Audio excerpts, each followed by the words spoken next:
All right.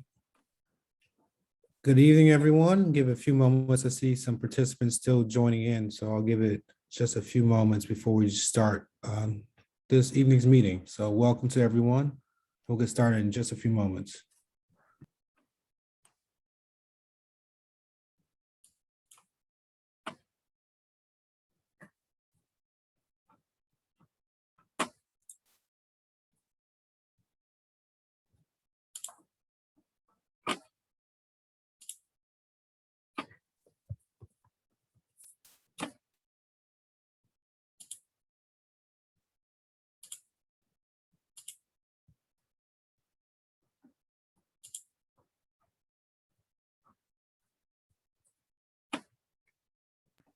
All right. Again, good evening, everyone. My name is Christopher Blakely. I have the pleasure of serving as the chair for the Equity, Diversity, and Advisory Committee for Lee County School District. Welcome to the October Edac meeting. We welcome all our guests, committee members, and Lee County School District representatives. For attending guests, if you're interested in speaking during the public comment section of the meeting, please use the sign-up sheet link in the chat box. You should find that there in the chat. For public comment, each comment will have a maximum of 3 minutes. The public comment section portion of the meeting will be limited to no more than 1 hour. If there are more than 20 comments received, time per comment will be reduced to 2 minutes. If more than 30 comments are received, time per comment will be reduced to 1 minute. So again, if you have interest in speaking through public comment, please complete the sign-up sheet in a link from the chat box.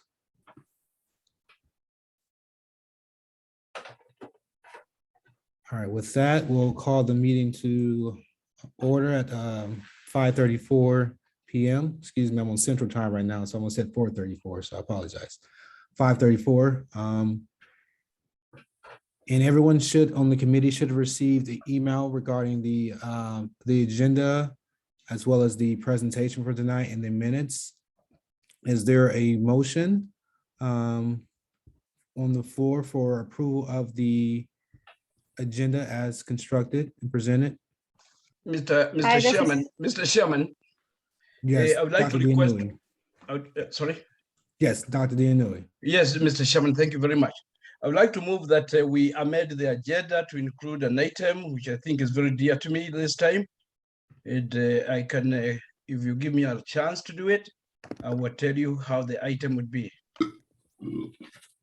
Okay, Dr. Dianui has a motion to amend the agenda, and you're going to state your full motion. Is that correct? Yes, Mr. Chairman, I move that we amend the agenda to include an item of emails I've received about Guatemalan students at the board. I need that item to be included as a substantive item in the agenda today. So there's a motion to amend the agenda by Dr. Dianui to discuss email correspondence regarding Guatemalan students they would like to add to the agenda. Is there a second? This is Gloria Graham. I second. Okay, there's a motion by Dr. Dianui, seconded by Ms. Gloria Graham. Are there any discussions? What exactly? I'm sorry. What exactly is the motion about to discuss that item? I don't understand what the motion. Yes, Mr. Benedict. The motion is to add the agenda item to discuss correspondence related to Guatemalan students that was received by members of the Edac committee. So it's to add it to the agenda is the motion. Okay. Thank you. Any further discussion? Okay, hearing, seeing none. We will go to a roll call vote. If our recording secretary can assist us in a roll call vote for the agenda on the table. Again, the agenda is to move to include a agenda item to discuss correspondence related to Guatemalan students. So we'll go to a roll call vote.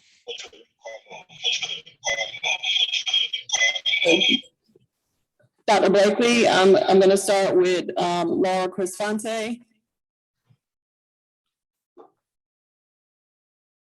I'm here. A roll call vote for that motion, yea or nay?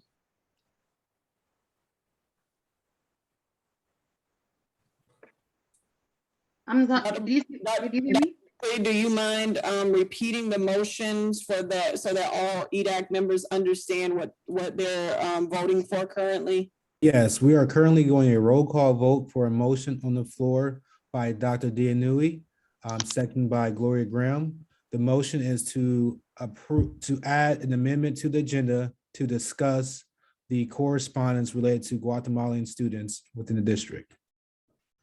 So the roll call vote will be yay or nay to add this to the agenda for as a discussion item tonight. Okay, so I'm gonna start the roll call vote again. Ms. Chris Fonte, Sure. Yes. Mr. Burns, Yes. Mr. Bell, Yes. Andreas Paz,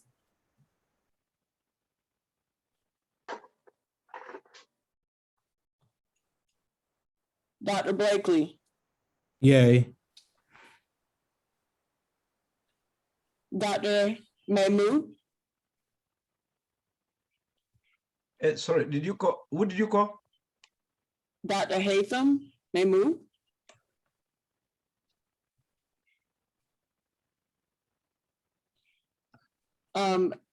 Gloria Graham, Yay. Dennis Quisenberry,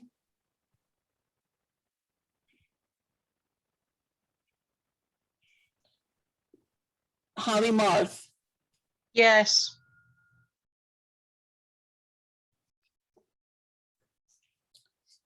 Ms. House, Yes. Ms. Purdue, Yes. Mr. Kimball,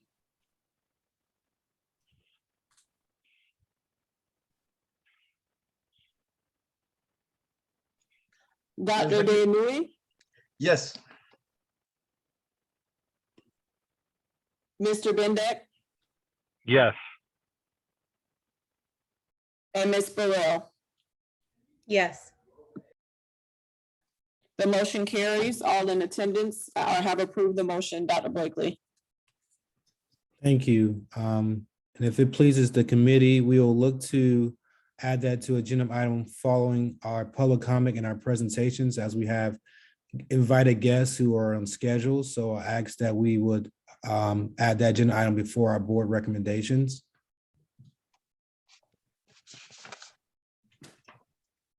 As So the next what agenda item is, what number, Mr. Chairman, does it become? it will become number, one second, that will be,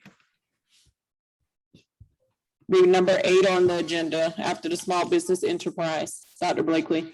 that's correct. Yes. Okay, that's acceptable. Our next item on the agenda is approval of the minutes. Is there a motion to approve the minutes from meeting on September 13th? I'll make the motion to approve the minutes. And Burns, I will second it. We have a motion is properly moved in second. Any discussion?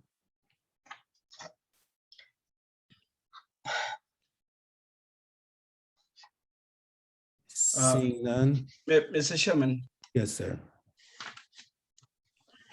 I don't want to be dominating this, but at some point, I felt there could be consideration of the elections, the way it was done, the way we did it, and at the end of it, or maybe it can be brought up, but I don't know whether this is the time for it.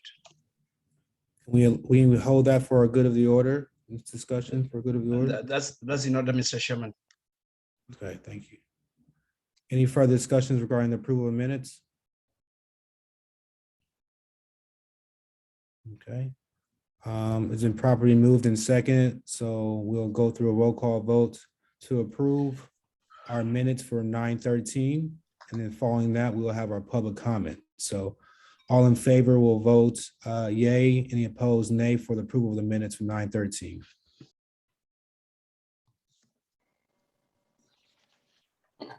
Roll call vote, Ms. Chris Fonte,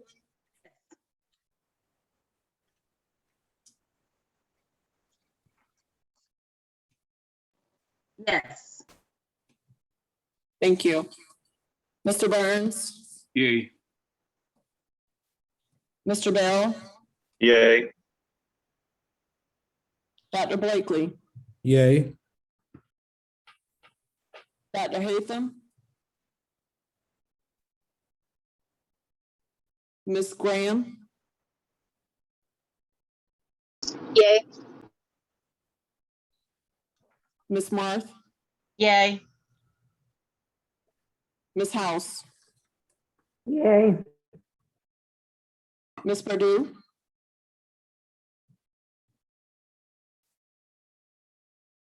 Yes. thank you. Mr. Kimball, Yay. thank you. Dr. Deanui, Yes, please. thank you. Mr. Bendeck, Yes. thank you. And Ms. Burrell. Yay. Dr. Blakely, your motion carries. All are in approval for the approval of the minutes. All right, thank you. Right now, we'll move to public comment. Again, if there's interest in speaking during public comment, we encourage you to please use the sign-up sheet linked in the chat box. Each comment will have a maximum of 3 minutes. The public comment section portion of the meeting will be limited to no more than 1 hour. If more than 20 comments are received, time per comment will be reduced to 2 minutes. If more than 30 comments are received, time per comment will be reduced to 1 minute. Are there any individuals available for public comment or requesting public comment?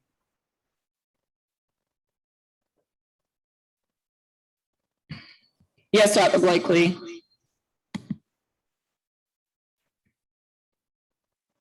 We will go in the order as they were received on the sign-up sheet, so. Again, we will limit to no more than 1 hour, and each speaker will have a maximum of. I don't have that. Oh, there it is. So we have currently 5 individuals signed up for public comment. Okay, and you can call them in the ascending order. Dr. Alberto Rodriguez. I'm gonna call you in order, and then we're going to start the timers when it gets ready. So it'll be Dr. Alberto Rodriguez, Jamie Merchant, Denise Nystrom, Christine DeVicelli,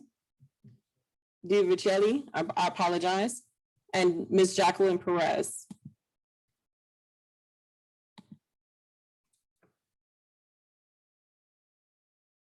Dr. Albert Rodriguez, you can unmute yourself and you have 3 minutes. Good evening. My name is Dr. Alberto Rodriguez. I was Chief Administrative Officer in Lee County Schools from 2011 to 2013 under Dr. Burke's superintendency. Several months ago, I sent to Mr. Jared Eady 6 emails. It was a series entitled A Tale of Two School Systems, where I outlined how Blacks and Hispanic students underperform in every conceivable student performance category against the state average. I never received any response from Mr. Eady. Edac exists as a result of the desegregation order that Lee County was under for many decades. And Edac, even though is well-intentioned and noble, it has several problems with it. Number one, it has no teeth. It has no authority of enforcement. Number two, its recommendations are not binding. The superintendent may or may not accept the recommendations. And also, usually the chair is an employee, which of course it compromises the employee and the process, because obviously the employee needs to be very careful about how he or she speaks out on the issues. Edac is nothing more, unfortunately, as well-intentioned as it is, a symbolic relic of a time that has gone by. And it is really, it is a bone that they're throwing to us minorities, the white patriarchy. I have to tell you, several months ago, I saw Mark Mora do a presentation, actually several years ago, and regarding as to where the overcrowding is in Lee County. And the presentation was overwhelmingly in the east part of the county. So Lee County, obviously following logic, built Bonita Springs, which is not in the east. And it spent tens of millions of dollars, overspent it. And the district and the school, the last time that I checked, it was only filled halfway. The overcrowding still persists in the east, but then there's a board member that wants to build an educational village of Estero, defying logic, right?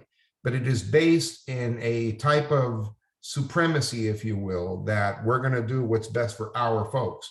While in the meantime, you have minority children sitting in portables. Have you gone out to Lehigh High School?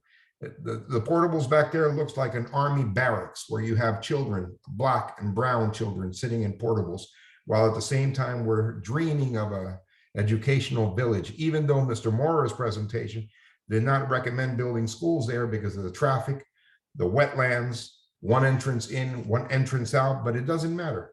It doesn't matter because if you build the schools for the right people, it can be done. If it's not for the right people, it won't be done. There's always an issue as to why it can't be done. The comments from this same board member that is a supporter of this educational village. Dr. Rodriguez, my apologies for the interruption. We haven't reached the 3-minute maximum. I'll allow you to finish your statement. Thank you. Thank you. The last straw was this board member's abusively racist comments at the end regarding Guatemalan children. And though the board may not be able to investigate a fellow board member, the board can censure a fellow board member. It just needs the courage to do it. Thank you. Thank you, Dr. Rodriguez. Next, we have Jamie. Yes, hi, my name's Jamie Merchant. I live in District 3, and I wanted to just make a comment to encourage this advisory committee to possibly investigate or censure Chris Patrica and her comments that she made regarding the Guatemalan Mayan community. We live in a district that has a very high rate of Hispanics, Latin Americans, and they attend these schools that she's supposed to represent, and I don't feel like she's representing this district very well. I just have concerns about that. I think that's I think that's it. And I know that I have 3 minutes. I don't want to use all my 3 minutes. I just encourage you to please make a motion to the board to do this investigation. Thank you, Jamie. Next, we have Denise.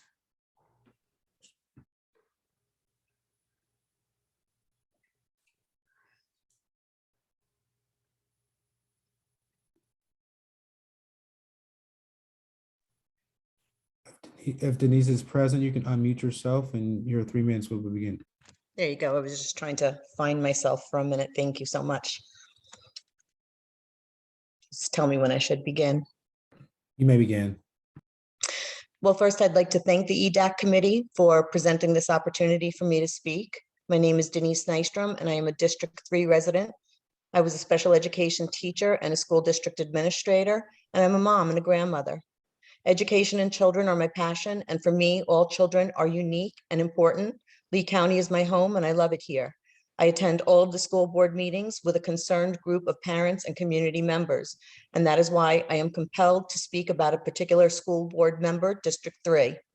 You may have heard about the insensitive and discriminatory remarks District 3 made about Guatemalan Mayan children when she said that the hardest thing principals face is getting Guatemalan Mayan children out of the bathroom because they like to flush the toilet and turn the faucets on and off because they're amazed by plumbing.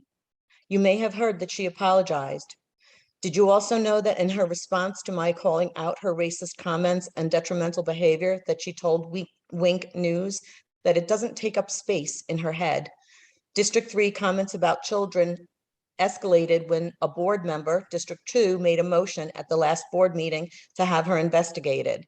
The reasons these comments were the straw that broke the camel's back is because the District 3's behavior as a school board member has been damaging to students and the district for years. We Lee County community members have been trying to get the truth out for a long time, and at the October 5th board meeting, it finally came out.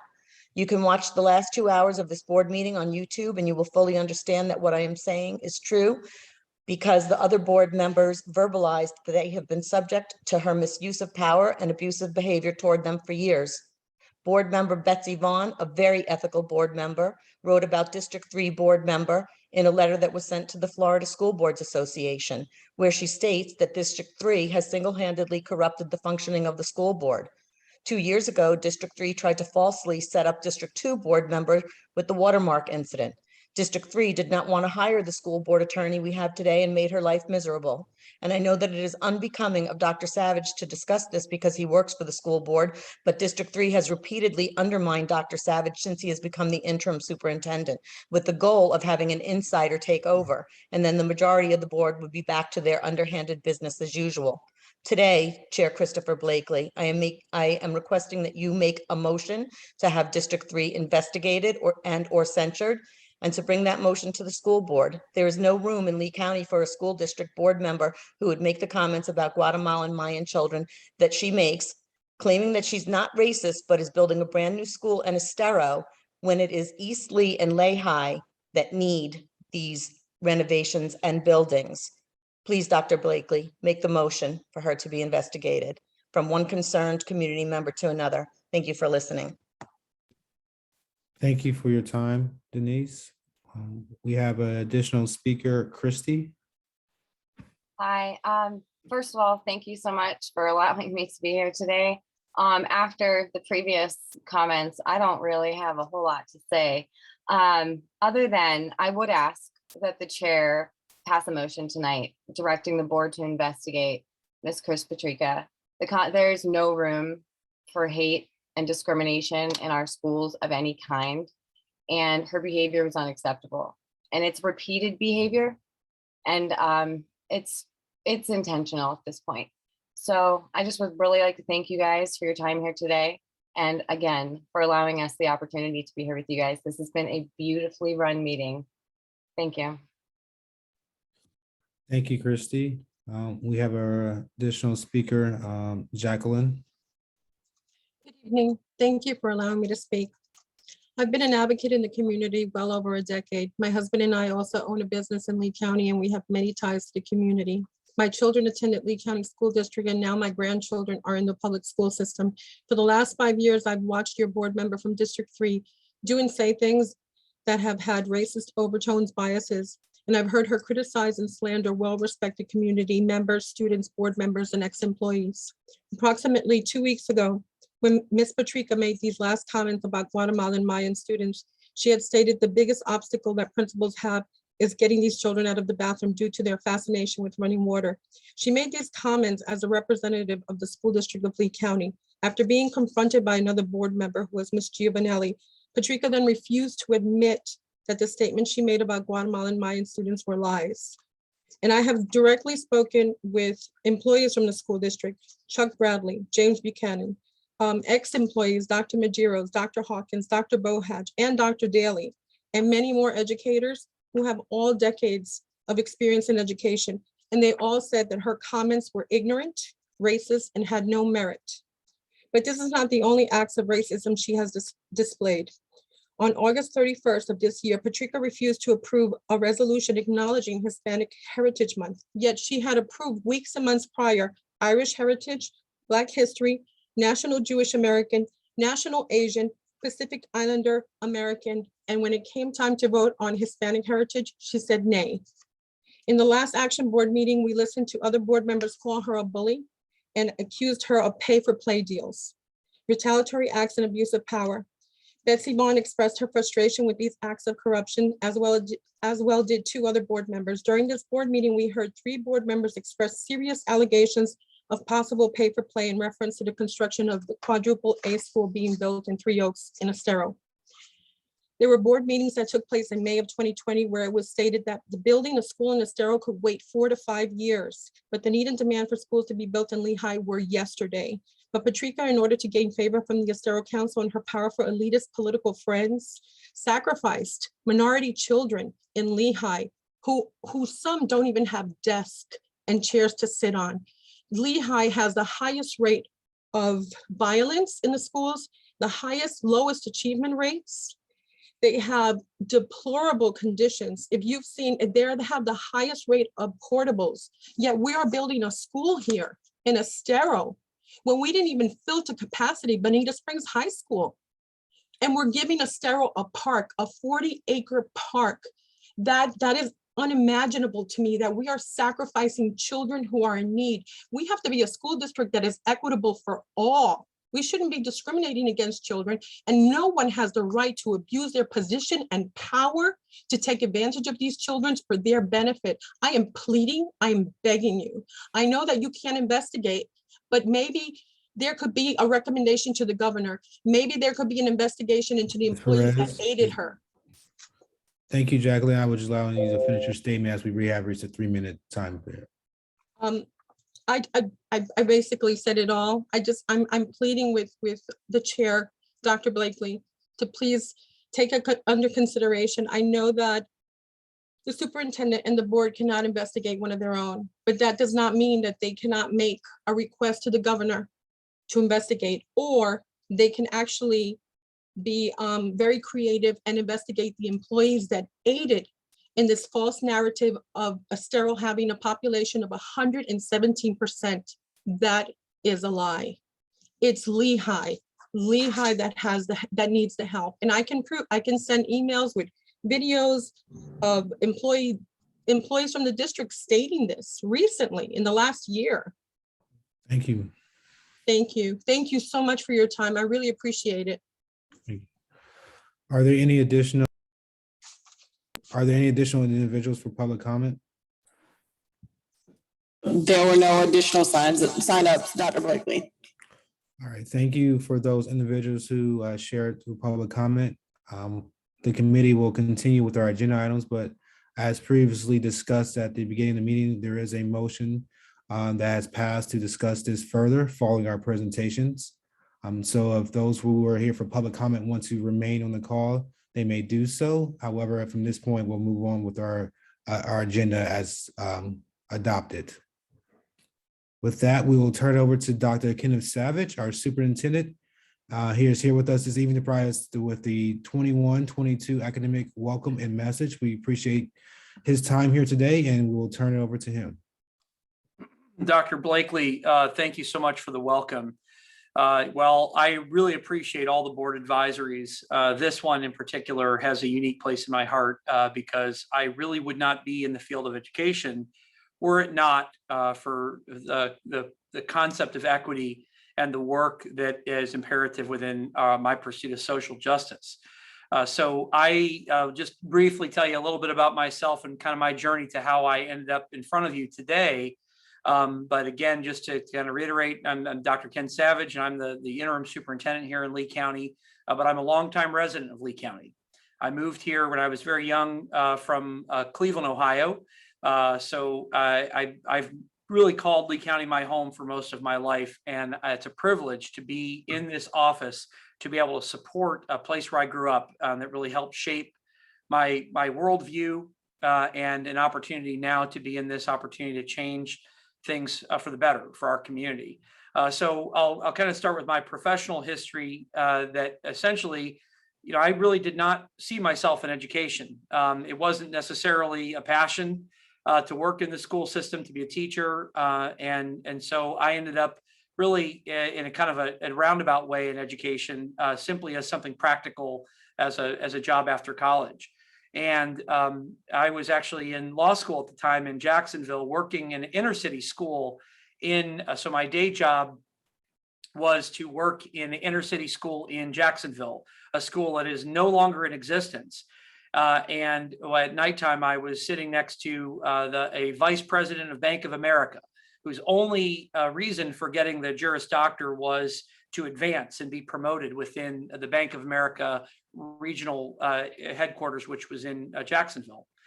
And the dichotomy that I experienced there was really an interesting moment in my life, where I had children who were really from abject generational poverty, who were many, many grade levels below they're supposed to be achievement level at the time. And yet at nighttime, I was really in a culture of privilege, where people had opportunities to advance in this way. And so from that moment forward, I didn't know what job I would have, but I knew that my life's work was to essentially acknowledge the privilege that I was born with, in a family of 2 college-educated individuals, never wondering if I would go to college, never wondering if I would have a place to eat, and have power in my home and food on our table.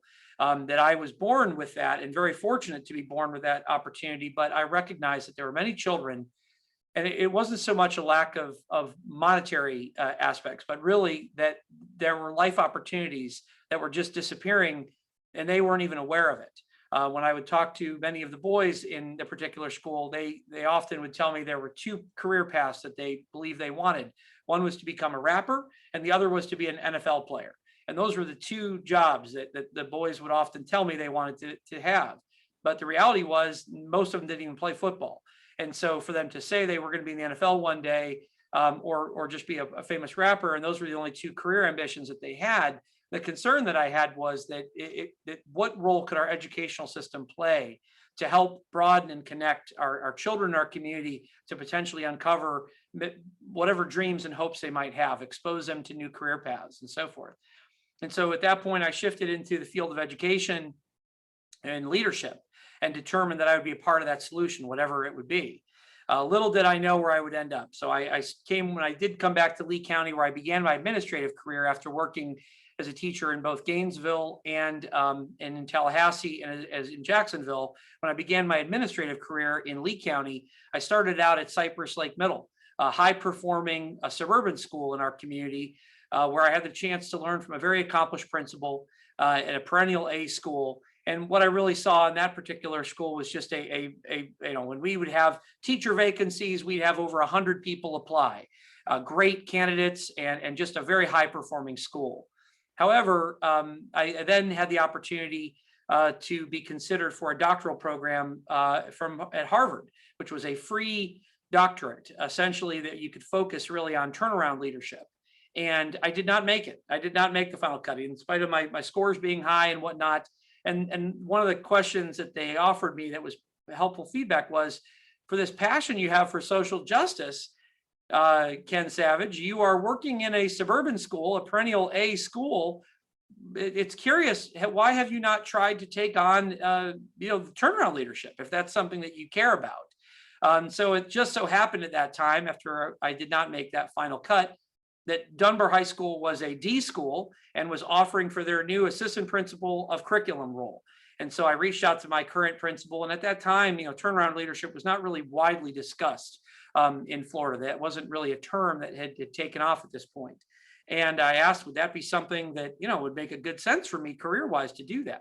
And my principal asked that I reach out to Carl Burnside, who I knew when he was a math teacher in this particular area.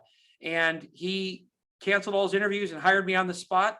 And I had a chance to go to Dunbar High, and shortly thereafter, we went from a D to an A. And not only did we move from a D to an A, but maintained that A for the second year, which no high school in the state of Florida at that time above 80% free reduced lunch had done. And so it was a tremendous thing to be a part of that work. Then I had the privilege of becoming principal over at Veterans Park Academy for the Arts, which is out in Lehigh, and is a Title I school. And after the second year that I was there, we became the second highest performing Title I K-8 in the entire state of Florida in terms of our school grade points. And so it was a tremendous opportunity in a working class community to really have high standards. And I really saw the power of the Lehigh community We had many staff children there as well. So it was a very high performing school and left quite an imprint. But it also demonstrated to me the importance of addressing the equity issue as early as possible in the system, really going after early childhood, kindergarten, and even before kindergarten. And so it really, for me, it bit that passion that I never really thought I'd have to work with younger children. But really, again, it was an equity focus. And so the opportunity to become the turnaround principal at James Stevens was offered to me. And it was a tremendous opportunity because the school had recently been a K-8 and they had just changed it to become an elementary only. And in our area, there had been another school, actually two other schools that had had success, both Bonita Springs Elementary and then Colonial Elementary. Colonial Elementary, which served a similar segment of our population here in Lee County, was just down the road from James Stevens. But James Stevens had the distinction of being, for 7 consecutive years, the lowest or second lowest performing school in all of Lee County for that entire time period, a distinction that certainly gained the state attention on that piece. And so they essentially gave us one more year. And I was the 5th principal in 4 years and had the great privilege of having a team of people who were willing to come with me, along with the wonderful folks who are already working there and all the community members that offered their support. And in that year, we went from an F to a B and had the single greatest increase in performance. And while we did go from the second lowest math gains in the state to the second highest math gains, the statistic that I really appreciated there that demonstrated a change in outcomes for students was we took the lowest group of students in terms of their mathematics for 5th grade, and they actually outperformed in a single year in achievement over half the schools in Lee County. And this was amazing because what it proved, which was that, well, by adding additional things such as, offsetting some of the inequality that is inherent within our system relative to students not having food. We had 4 meals there, both the breakfast, lunch, and a supper program, as well as a daily fruit and vegetable snacks. We also sent food home on the weekends. We didn't just give them math and reading. We also gave them more exercise. We had a longer day. This allowed us more time, not just to teach students on the grade level that they'd be tested, but to also have increased level of intervention. All of these things were done to try to give students, not just attract different students in a choice system, but to truly do a better job and fill all the gaps that we had in our system to help offset that piece. And we were very successful in that effort. I played my role, but it was really a privilege to see so many people, from the grandmothers that volunteered as volunteers in our classrooms, to the community leaders who helped mobilize additional support, to the teachers who worked tirelessly to help our children, to the families that showed their faith and trust in us to help change the path of what had been experienced in that school. It was a tremendous opportunity and a lifetime privilege. That attention garnered me the opportunity to be recognized as a state principal of the year.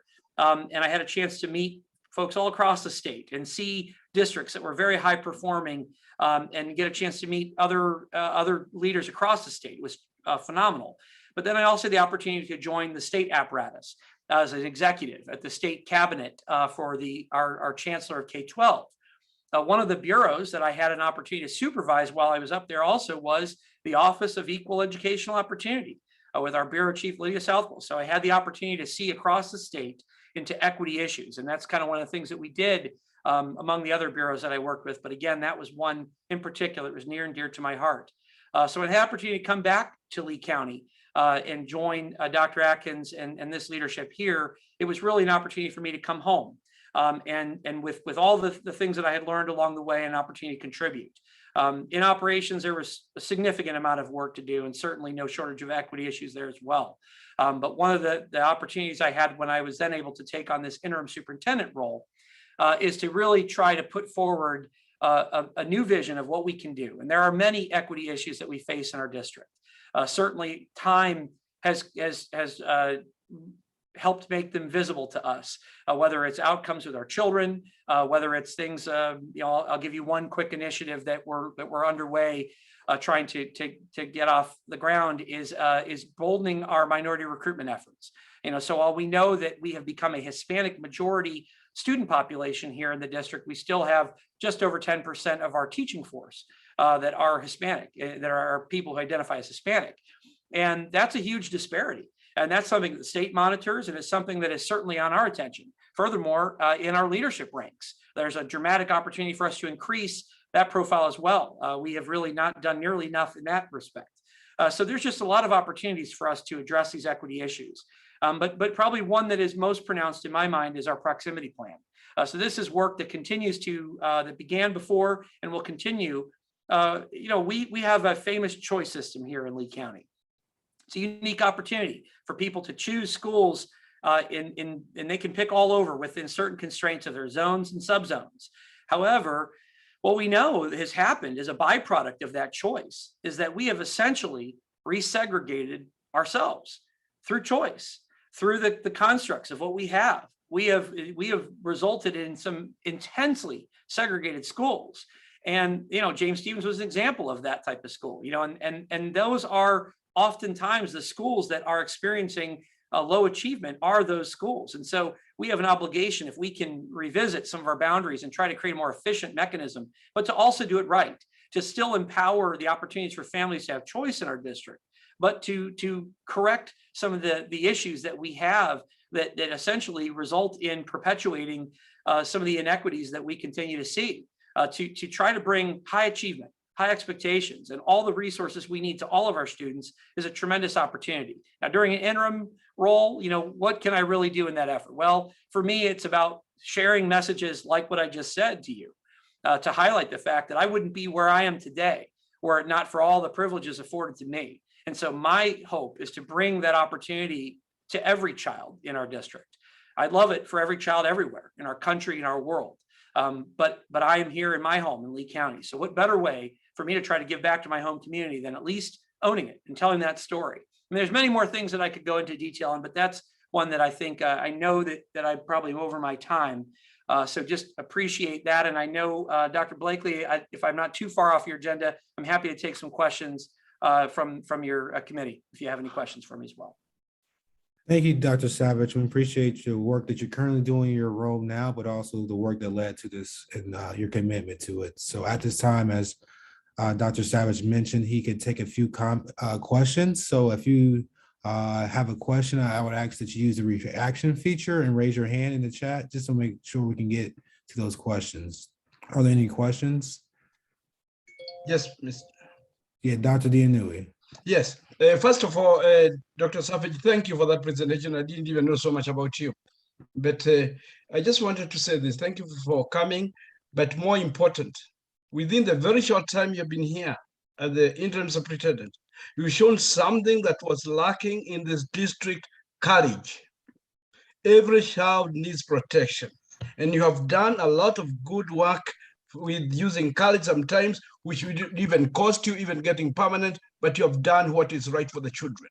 And I would like to commend you a great deal, because you've shown it. We need that courage. And I know the board member is here, Betsy Vaughn. Betsy, I don't know. I would like to make a motion that if Dr. Savage is not eligible currently to be among the candidates to be considered, I'm recommending that to the board, that because of what he has done. Betsy, I would like to know whether that is likely or not.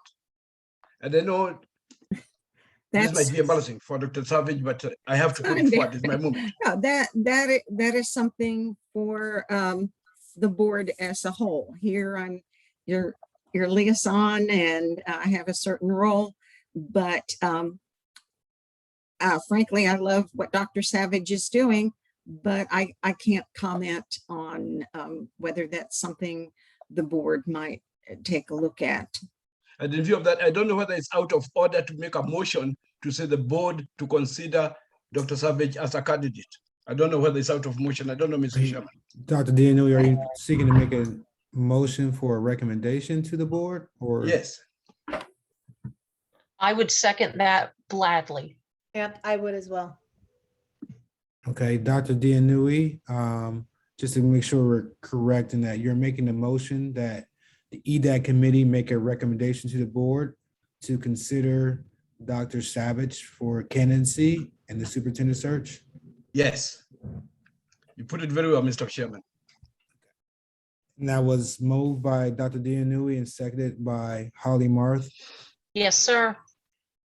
So currently to the committee, we have a motion by Dr. Dewey Newey and seconded by Holly Marv to make a recommendation to the board to consider Dr. Savage as a candidate for the superintendent vacancy.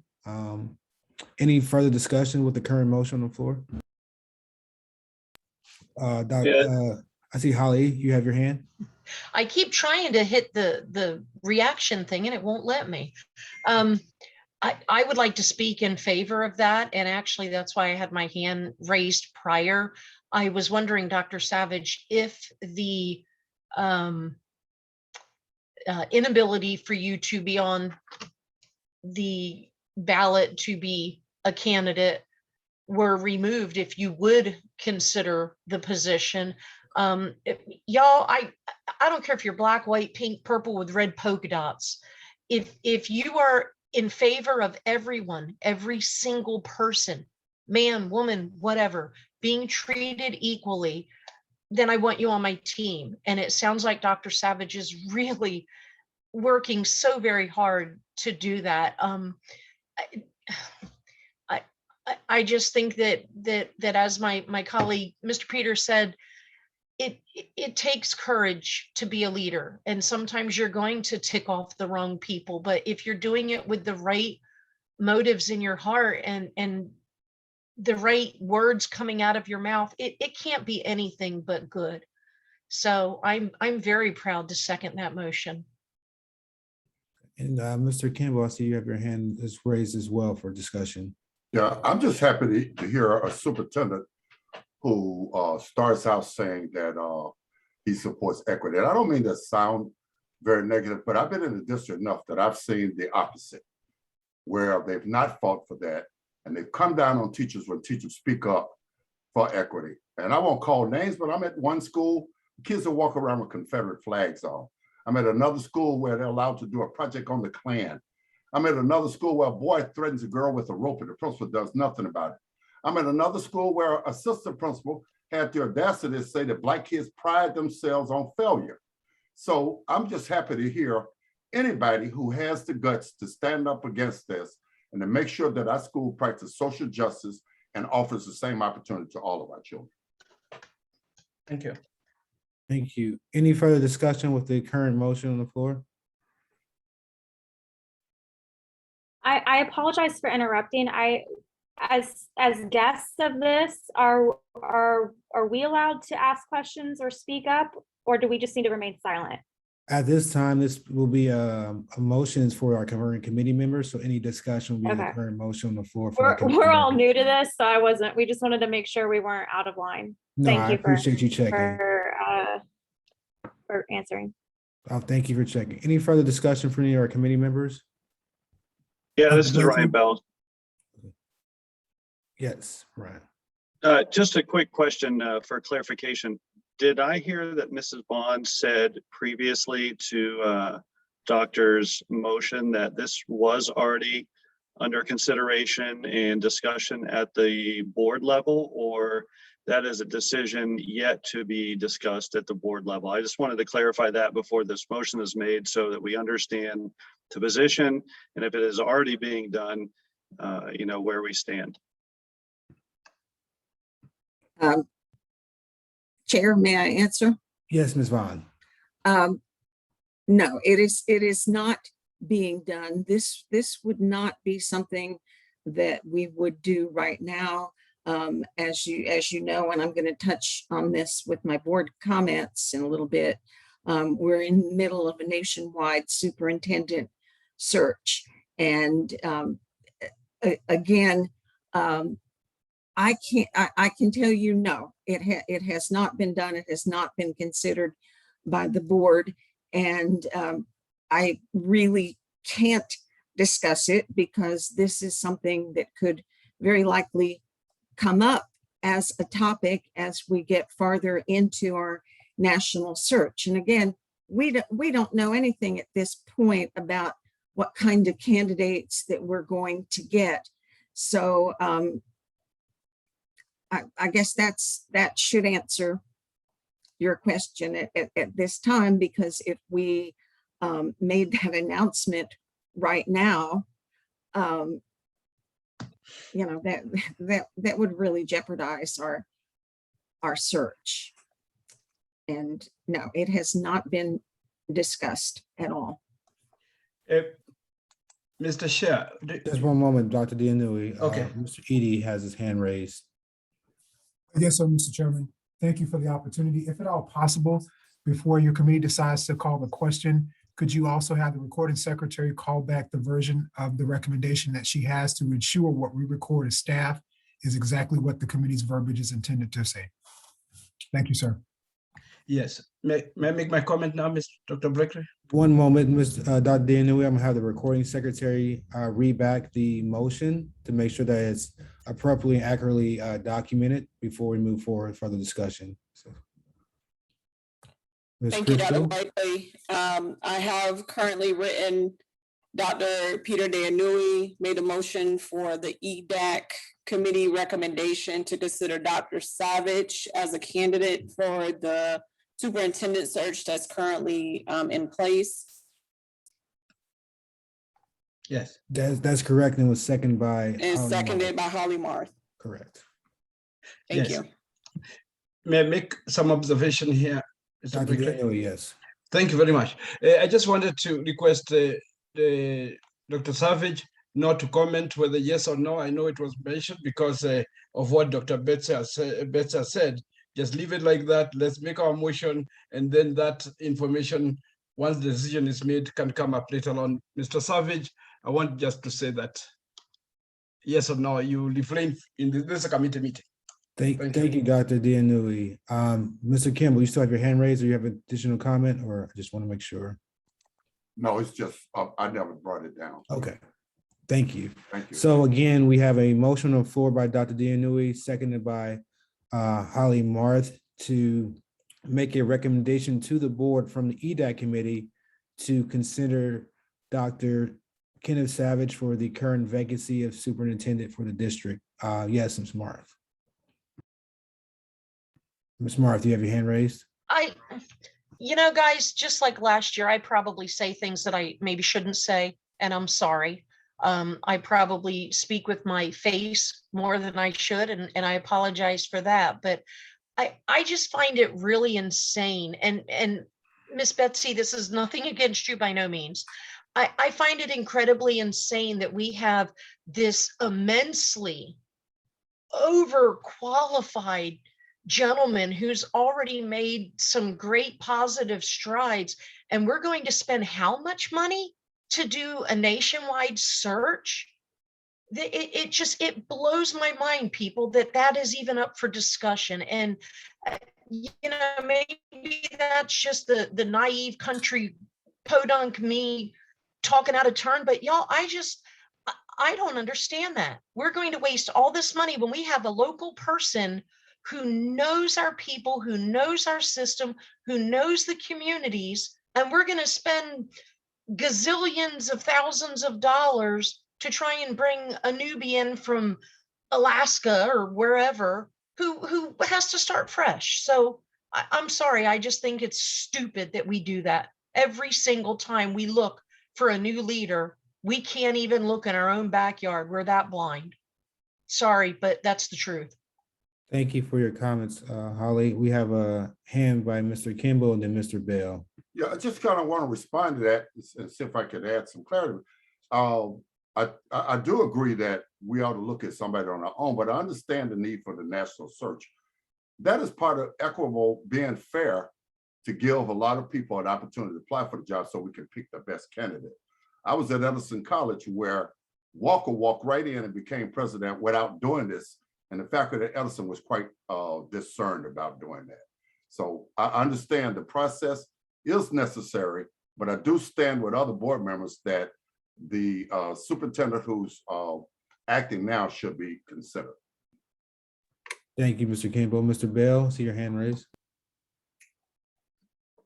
Yeah, and actually, Mr. Kimball basically took the words right out of my mouth. So I appreciate that, and I agree with him. Thank you. And should we give Dr. Savage the opportunity to answer that question, whether, he feels it prudent to express that interest or not, or, basically abstain. Should we allow him to make that comment, whatever it may be, since we are making a motion that deals directly with him? Yeah, I think would be proper to address the motion that's currently on the floor first, and then having for additional comment following, if that's amenable to the group. And I see a hand, Laura, I'm sorry, I just see the screen name, Laura.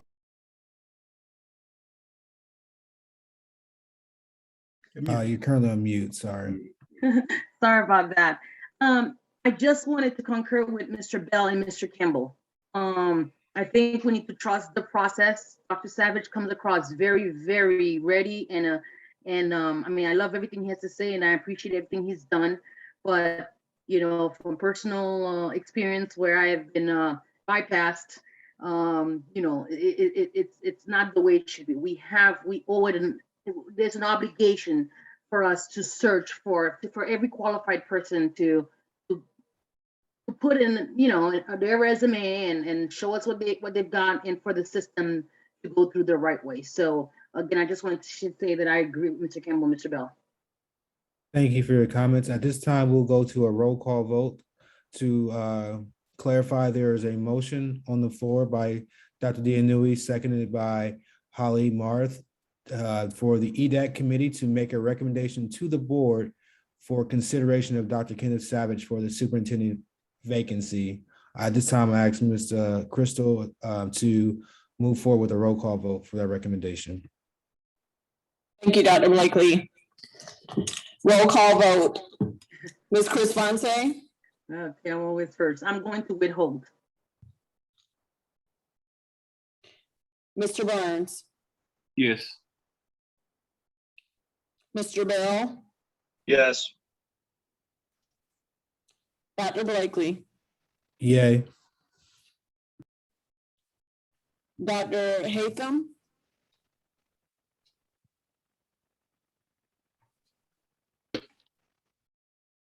Dr. Hatham?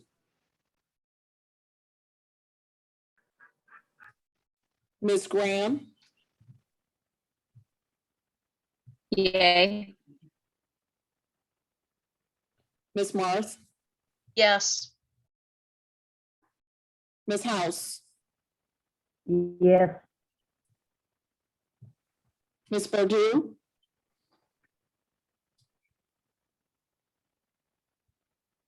Ms. Purdue?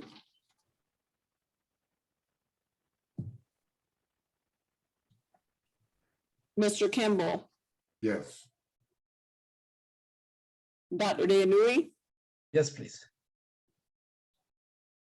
Mr. Bendeck? Yes. Ms. Burrell? Yay. Thank you. All votes have been counted, and all attendees are for yay for this motion, Dr. Blakely. And then one abstained. Right, thank you. I do want to give opportunity to Dr. Savage if he has any final comments before we move to our next presentation. Well, Dr. Blakely, and just to all of you, number one, I am stunned. That is, I really was here to welcome you today and to engage in your important work. I'm very surprised, but very appreciative and humbled that you all felt compelled to say all that. I would just say, for me, I want to echo, what many of you have already said, that we've decided, our board has decided to pursue this process. And I would say that as a result of that, I'm in this interim seat. I think we should fully trust this process. For me, my children and all my family who work in this system, and all my friends and all the people, professionals who I engage with and have the utmost respect for, at the end of the day, what I want for this district is the absolute best possible person. Whoever that person may be, wherever they may come from, that's what Lee County deserves, the very best for all of our children. I just try the very best I can every day to do what I can during this interim period. And believe me, through the Delta variant and everything else, that has tested every boundary of what I have within me. So I just appreciate and am very humbled by your kind words today. Definitely, you know, when I signed my contract, it was very important to some of the board members that the person in the interim role not be considered. Certainly through this experience, I've weighed that myself as well. You know, whether or not I would want to pursue the permanent role in my home, and what a great privilege it has been.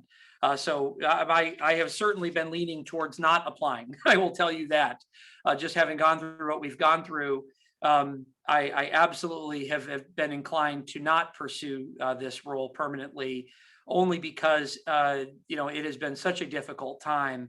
It's just something that I have felt in my heart that is, yeah, I will give it my best every day, and I will not stop until the day that I hand the baton to the next person, reaching for all of our children. But this is a tremendous challenge as well. And so I really want to make sure that the best person who can come here, you know, whoever that may be, through that process, I hope that it will be the very best possible person. I don't ever write things off completely, just because that's not for me to say. It's really not my decision at the end of the day who that best person is for this district. But I can promise you, up until the time I hand the keys to the next person, I will give it my best. And I'm just so humbled to even have this motion moving forward. Thank you for that.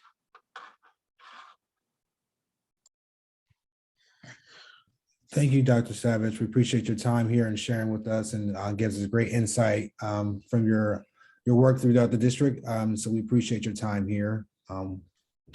We'll continue on with our next agenda item. We have our presentation by our small business enterprise. We have Dr. Amy Desmores, Chief Financial Officer, Susan Melee, Executive Director of Business Services, and Lori Ning, Coordinator of Procurement Services, to provide a presentation for us.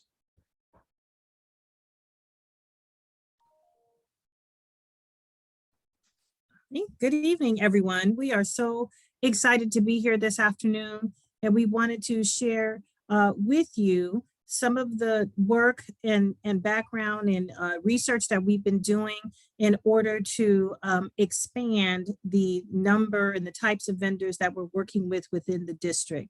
We want to ensure that we're very expansive and inclusive in terms of how we're pulling in those vendors that work with the district, and we want to strive to make sure that those vendors are reflective of the student and the community population we have.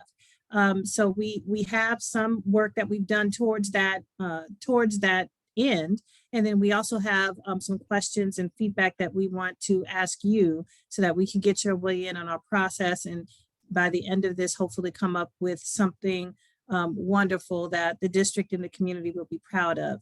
So with that, I'm going to turn it over to Ms. Susan Millay, who's our Executive Director, and Lori Nine, who is our Procurement Coordinator, to talk about the details and then get feedback.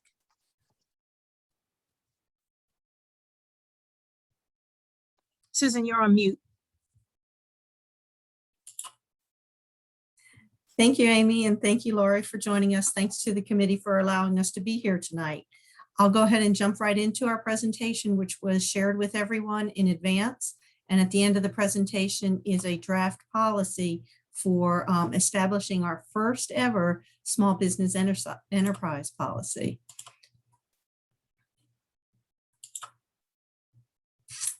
Okay, can someone confirm that you can see my screen? Mm-hmm. Oh, good. Okay, great. All right. So we're going to go through the who, what, when, where, and why of the district's first ever small business enterprise program. So the first question is why? Why develop a small business program? And the district has been, over the past decade or so, looking at ways to increase participation in our community with district contracts. One of the things that we see is happening at other agencies that we'd like to do is provide specific opportunities for small businesses, which significantly are minority-owned businesses, but to reinvest right back here in our community. The benefit for the district is it increases competition. It gets more bidders for us, and it increases the workforce who are available to be subcontractors for the larger businesses. Oops. So the criteria for our program is going to be determined after we embrace or the board reviews and approves the small business enterprise policy. Then the board will appoint members to the committee and help establish what is the size of small business, right? So when you say small business, what does that mean? So the committee that is defined by the board will help with that determination.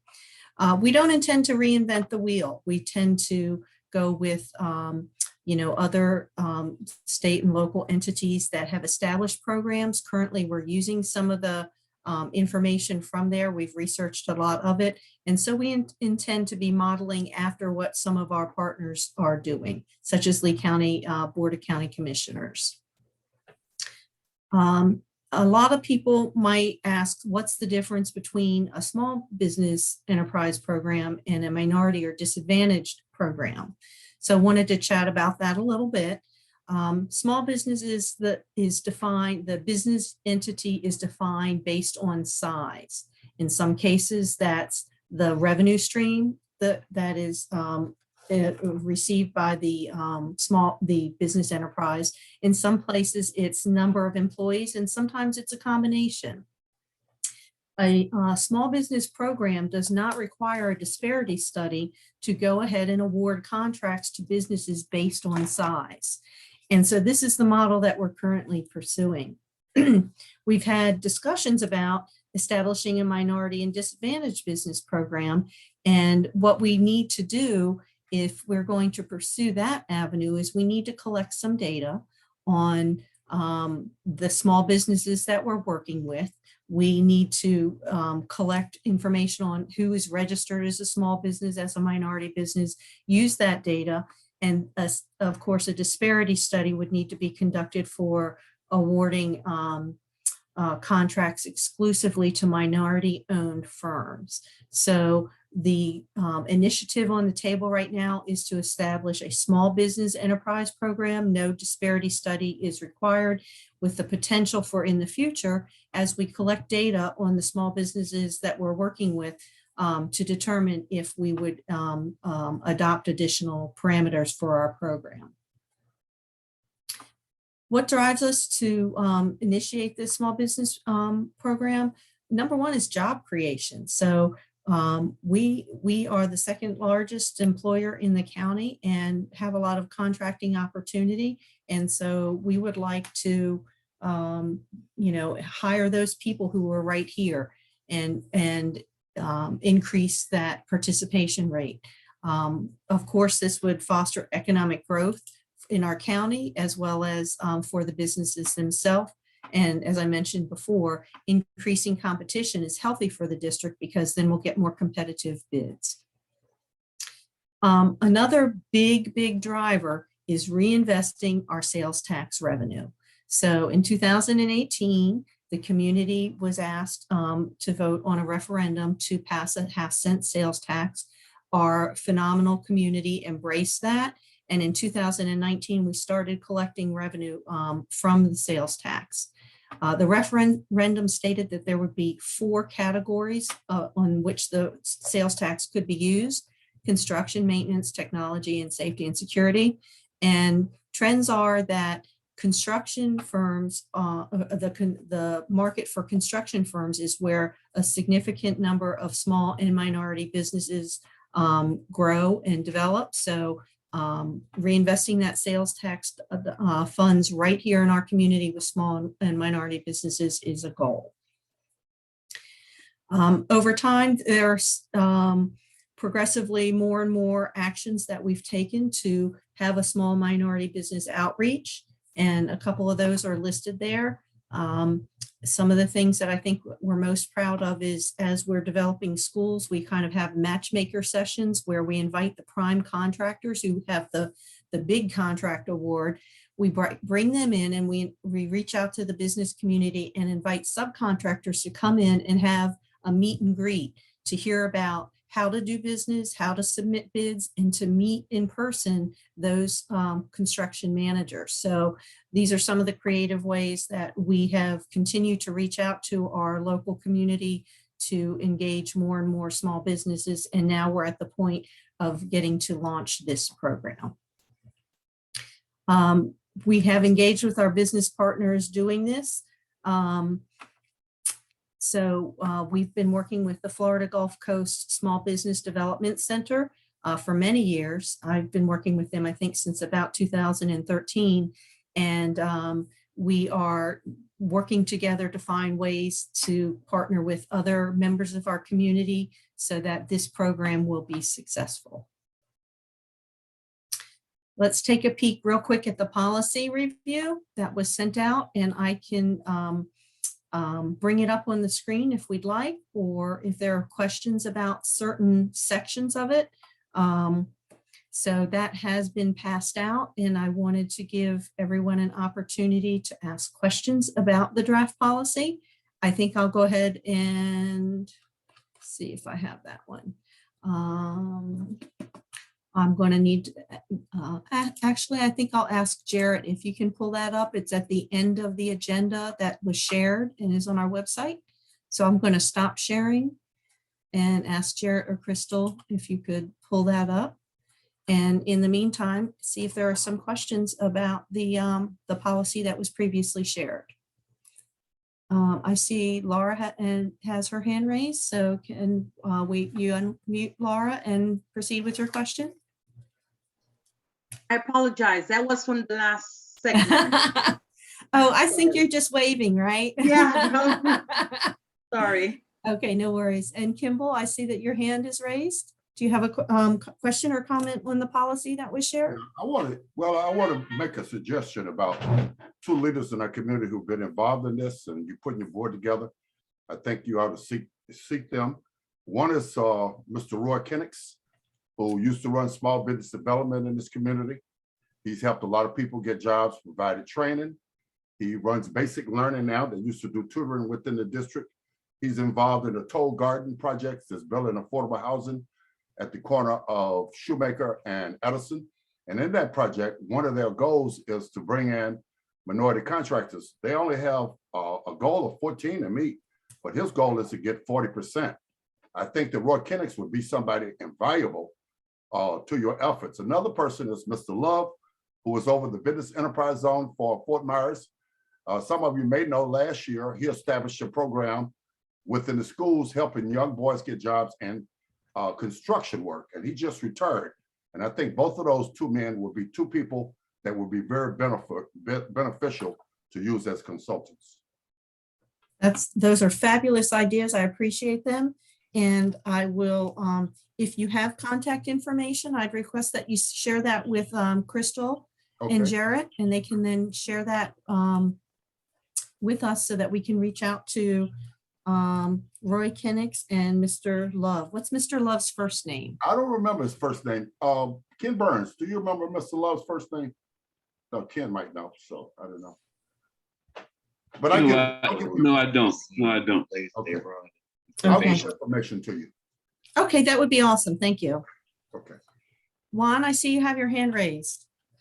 Yes, just to add to Mr. Kimball's comments, I'm on the board of Goodwill Industries of Southwest Florida, and they have a small business program. They've had a small business program for many, many years. And I would encourage you to reach out to them just to collaborate with their small business program. And in addition, I'm also a trustee on for now it's the Collaboratory, formerly known as the Southwest Florida Community Foundation. And they do a lot of work in this area they have a relationship with an entity called Second Muse. So I think this would be something that the Collaboratory would be very interested in, and I can put you in touch with the proper people at both organizations. Wonderful. Can you tell me again the name of the first organization that you mentioned? You said Goodwill. you were on the board. Pardon? Goodwill Industries. Okay. And then the Gotcha. second is, now it's The referred to as Collaboratory. Collaboratory, but Right. formerly, yeah. Awesome. Okay. Great. Any other feedback or comments on the policy at this point? Okay, I'm going to go ahead and continue with the presentation then. I'll go ahead and share my screen again.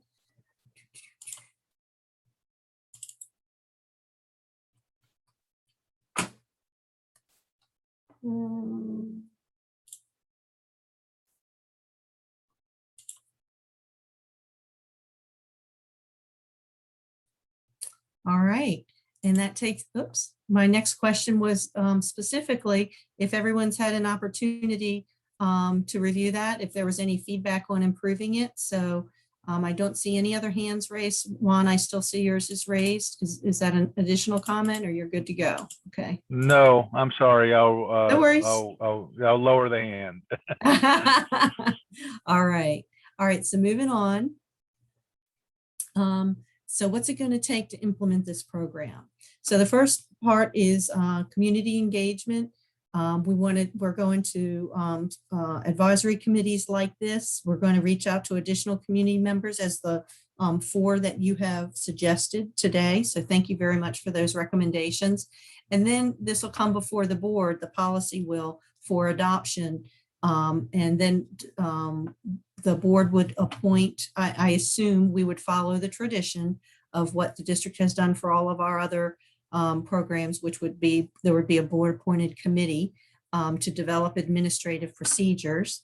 And then our hope is to be able to identify particular businesses that we could, for particular markets or trades that we could issue contracts, and only small businesses would be able to bid on those.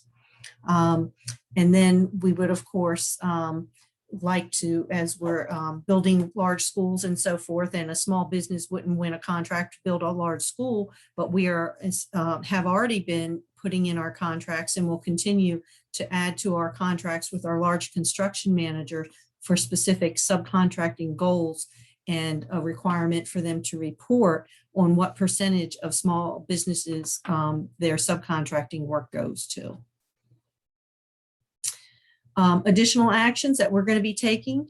Currently, we have a lot of how to do business with the district sessions. We think we need to expand those, maybe offering them nights and weekends, going into specific communities and teaching smaller businesses how you fill out all that government paperwork, because that really is an obstacle for a lot of people, is, you know, the packet that they have to complete. So if we can walk them through how each of the forms is completed, it might remove some of those barriers to submitting bids. Of course, we're going to start requesting specific, we'll have registration information for collecting data on size of the firm, et cetera. And then as we are awarding our bids, we'll then be able to more accurately measure contractor participation. So for example, we would want to know how many small businesses, minority businesses, women-owned businesses are working for the school district, and measure that against the percentage of that's in the community and the percentage of work that the district has for contracting. And then there'll be ongoing evaluation of our program to determine if we should consider small, or if there might be an opportunity to have it even more narrowly focused from small business to minority business program. So I've described some of our actions. We're kind of here in engaging with our committees and other community organizations. We hope by the end of this calendar year to bring this before the board, this policy before the board for a vote. And our process requires 2 public hearings for any new policy adoption. And our goal is in January to establish the committee, get to work on defining what does small mean, and then prepare, prepare whatever administrative items we need to do, and then start issuing bids that would be targeted for small businesses.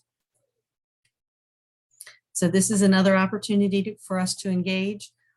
So the first question would be, what additional benefits do you think a small business enterprise program might bring to our community? I've mentioned increased competition, economic growth, reinvesting sales tax funds here. So I'd like to hear from you guys, what you think.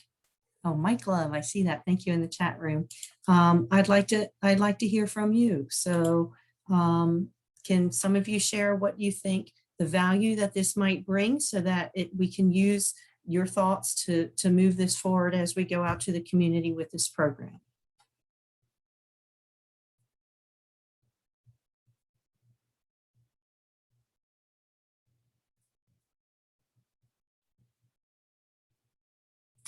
Okay, I don't have any feedback on that question, so let's go to the next question, which is, what additional opportunities for community review and feedback do you recommend? I've already gotten 4 great recommendations, so I'd like to ask if there are anyone else that we can think that might be engaged, we might want to engage with as we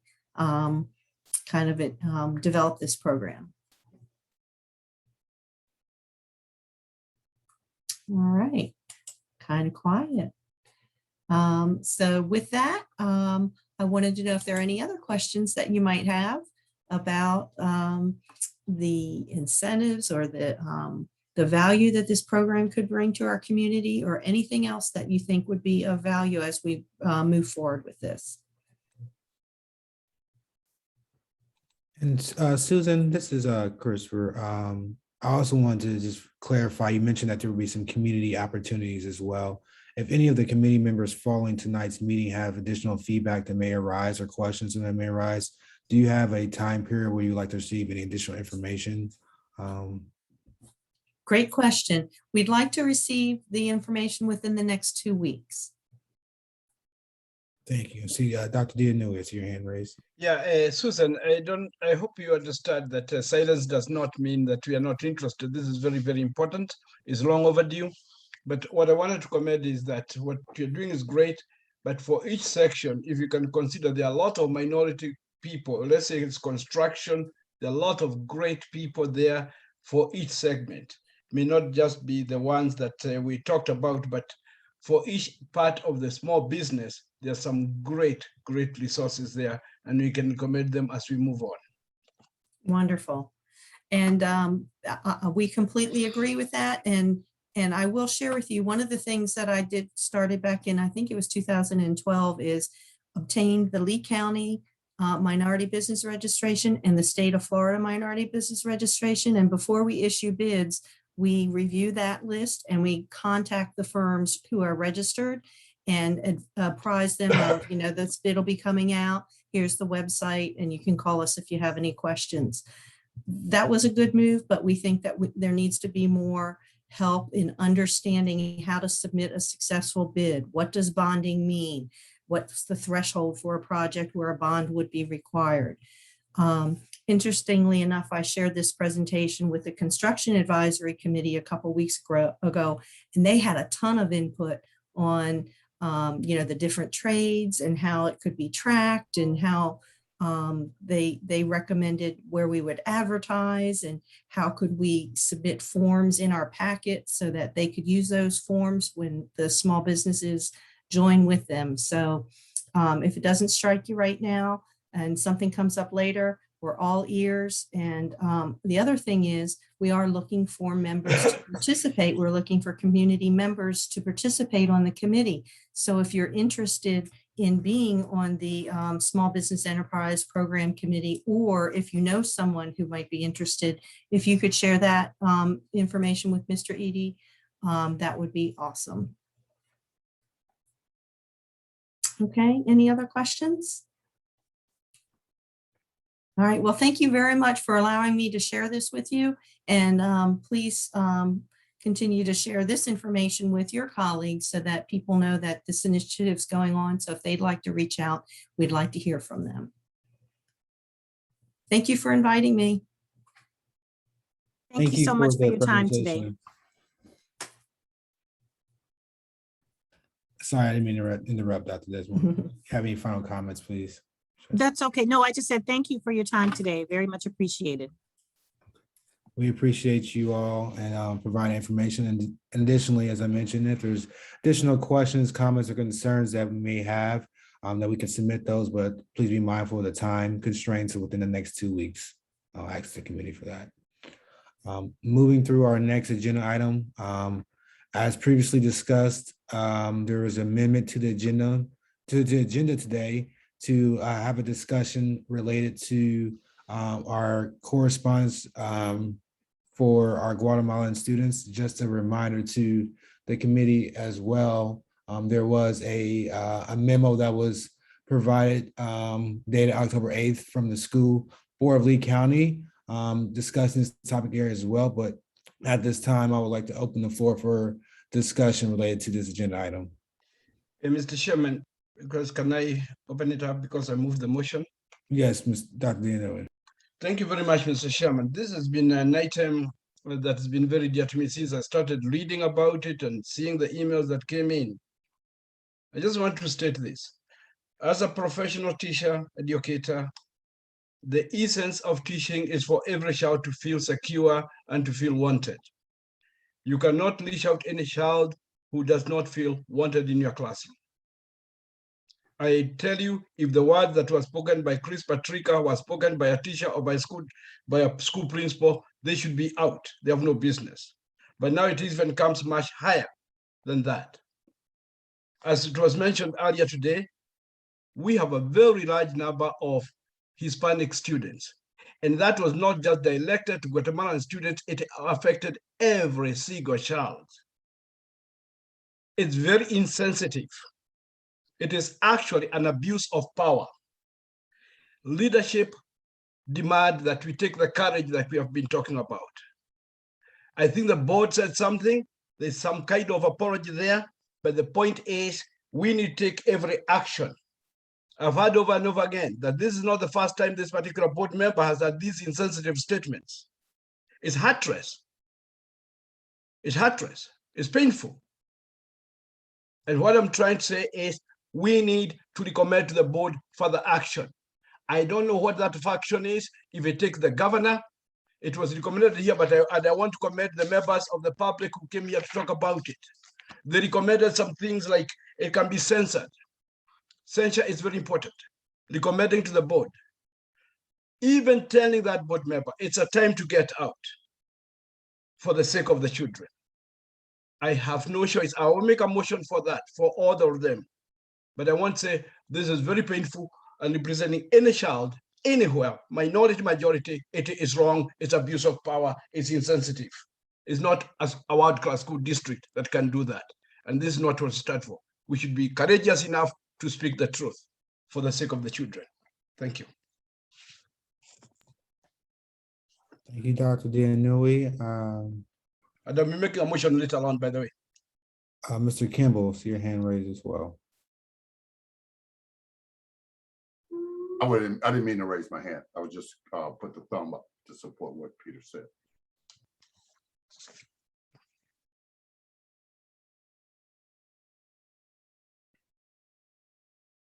I apologize. Can you restate that? Mr. Kimball? Yes. Oh, I didn't really have my hand up. I just was putting up a thumb to support what Peter was saying. Okay, thank you. Any further discussion? Yeah, I'd like to say something if it's okay, Dr. Blakely. Yes, Mr. Burns. As a part of this committee, I think it's our responsibility, whether we able to get something done or not, to at least acknowledge the fact that it was said and at least have some sort of accountability. There seemed to be no accountability. Anybody can apologize for making statements like that. Had that been a teacher or someone, as Dr. Dianui said a moment ago, they'd have been investigated, put on paid leave until the investigation was over, and came back with some type of recommendation. I think it's incumbent on us to do something to hold the person making those comments accountable. An apology is nice, but for me, it's not acceptable. Should never have been said, and we need to do something, make some type of recommendation that we can have. I mean, you write up a principal or teacher for something like that. What happens when a board member makes those type of derogatory statements. So something needs to be done. I don't know what that is or how we go about doing it, but I think we need to take some type of action or make some type of recommendation for that. That's all. Thank you. Thank you. Thank you, Mr. Burns. Any further discussion?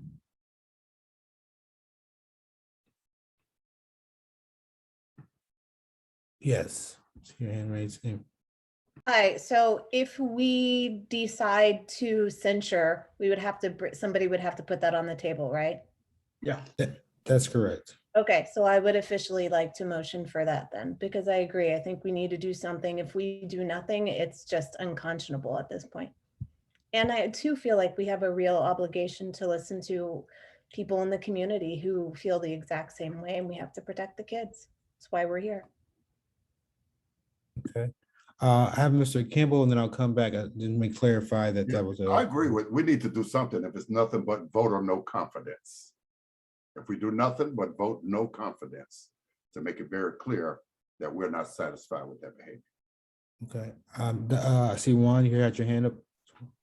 Yes, so just to keep up this discussion, obviously, those comments were abhorrent. So my recommendation for further discussion for a motion would be for our committee to condemn those comments and to recommend to the board to investigate proper action and take all available action to them with respect to the board member that made the comments.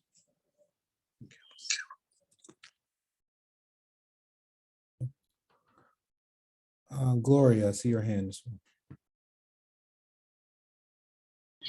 Hi, I would second what my fellow board member just said.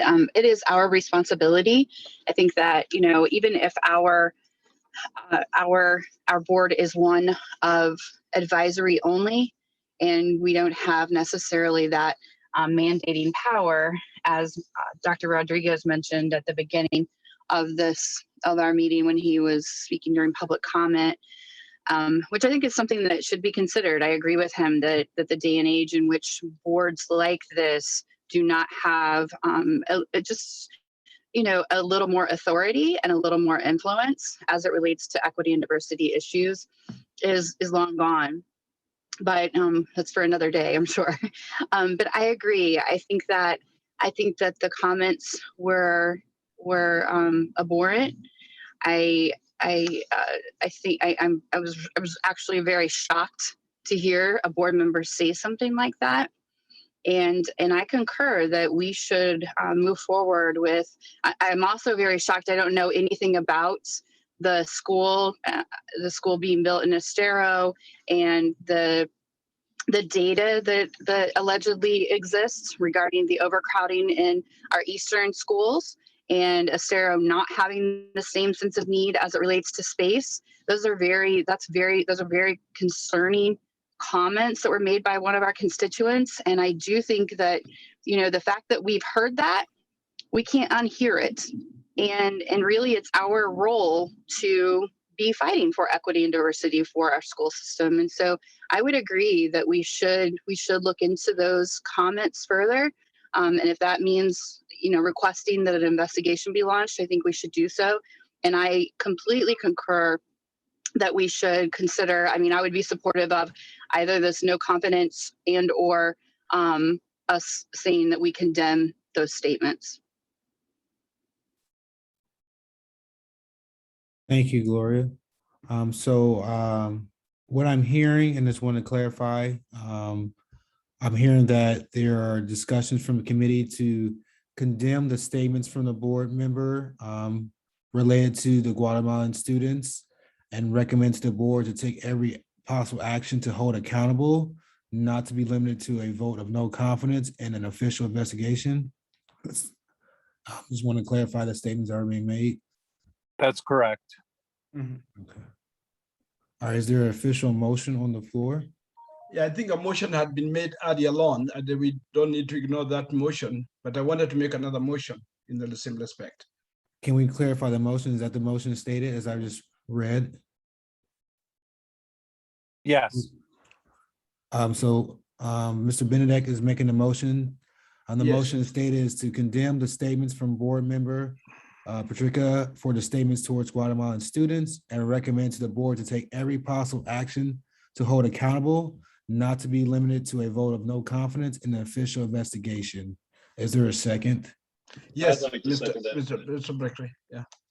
So we have a second by Mr. Bell and then and That's fine. any further discussion towards that? If not, we'll go to a roll call vote.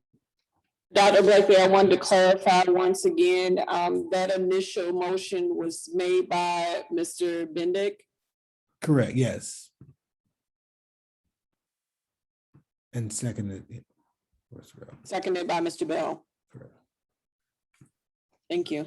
So the current motion for a roll call vote is to condemn the statements from board member Patricia for the statements towards Guatemalan students and recommends to the board to take every possible action to hold accountable, not to be limited to vote of no confidence in an official investigation. Ms. Crystal, can you provide a roll call vote, please? Yes, Dr. Blakely. Roll call vote for the recommendation and motion on the table currently. Ms. Chris Fonte.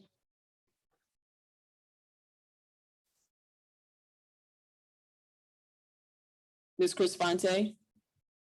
Yes. Mr. Burns. Yay. Mr. Bell. Yay.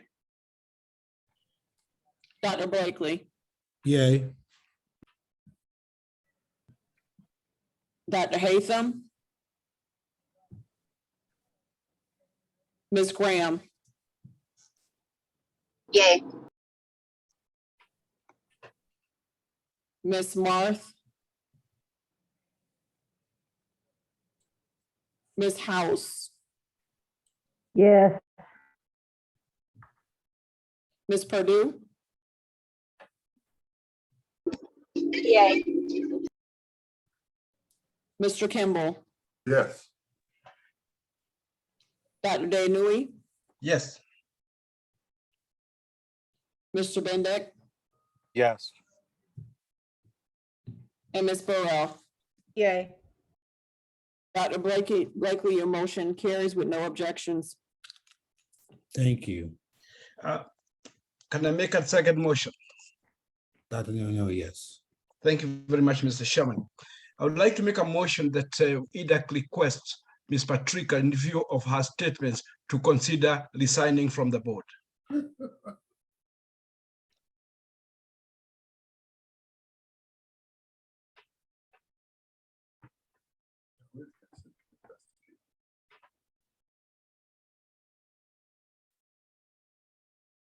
Mr. Chairman, did you get my motion? Yes, I was making a note about make sure I restated correctly. So a motion is currently on floor by Dr. Dia-Nui for board member Ms. Patricia to consider resignation from the board. Is there a second to that motion?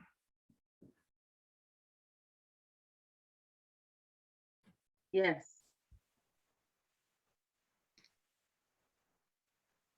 There's a second, so it's been properly moved and second. Is there any discussion to the current motion for a recommendation to for a resignation from the board by board member Patricia? Any discussion? Ms. Graham has a hand up. Ms. Graham, do you have your comment or something? I apologize. My hand was still up from earlier. Okay. Yeah, Mr. Chairman, I just want to make it very clear that I think it would be a very honorable thing for any person in leadership to consider resignation when you are caught up in a situation like this.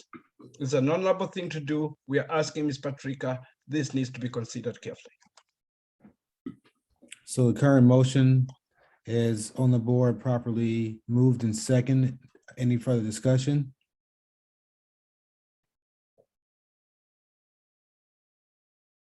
Okay, we'll ask that the recording secretary, Ms. Crystal Torres Nunez, will do a roll call vote for the motion for a recommendation to board member Patrica to consider resignation on behalf of the Edac committee. Thank you, Dr. Blakely. Ms. Chris Fonse, Yes. Mr. Burns, Yes. Mr. Bell,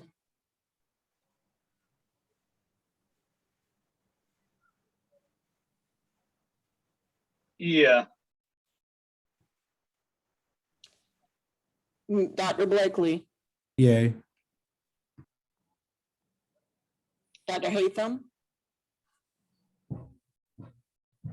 Ms. Graham,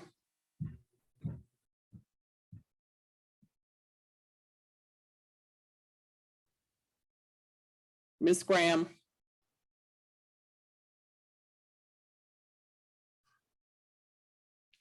Ms. Marth,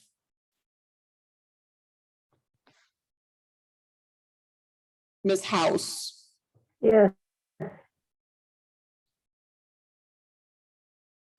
Ms. Purdue, Yes. Mr. Kimball, Yes. Dr. Denui, Yes, please. Mr. Bendick, Yes. and Ms. Burrell. Yes. I Blakely- apologize. This is Gloria. Whoops, I'm sorry. Yes, This is yes, Gloria. ma'am, Ms. Graham. Okay, yes. Thank you, Ms. Graham. Thank you, everyone. Dr. Blakely, your motion carries, no objections. Thank you. Thank you to the committee members for participation in the following. We'll continue on with our agenda with board recommendation updates. Updates will be on the screen with the PowerPoint. Now, these updates are from recommendations that we had during the 2020-21 academic year and wanted to provide the committee updates from previous recommendations. So as you can see on the screen, there are recommendations for community engagement, as well as student advisory recommendation. Now, the community engagement recommendation was made to the board related to forums, follow-ups for affinity groups. And the communication is planning more community resource events, forums for the 21-22 school year. And will provide EDAC members update on their progress. The student advisory recommendation to support the creation of a student EDAC advisory board. The board declined to form another committee. Instead, it will raise awareness at current student leadership groups.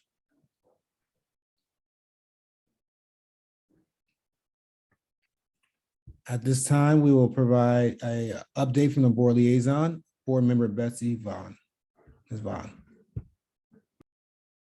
Thank you. And I would like to make a suggestion from the motion that you just unanimously passed.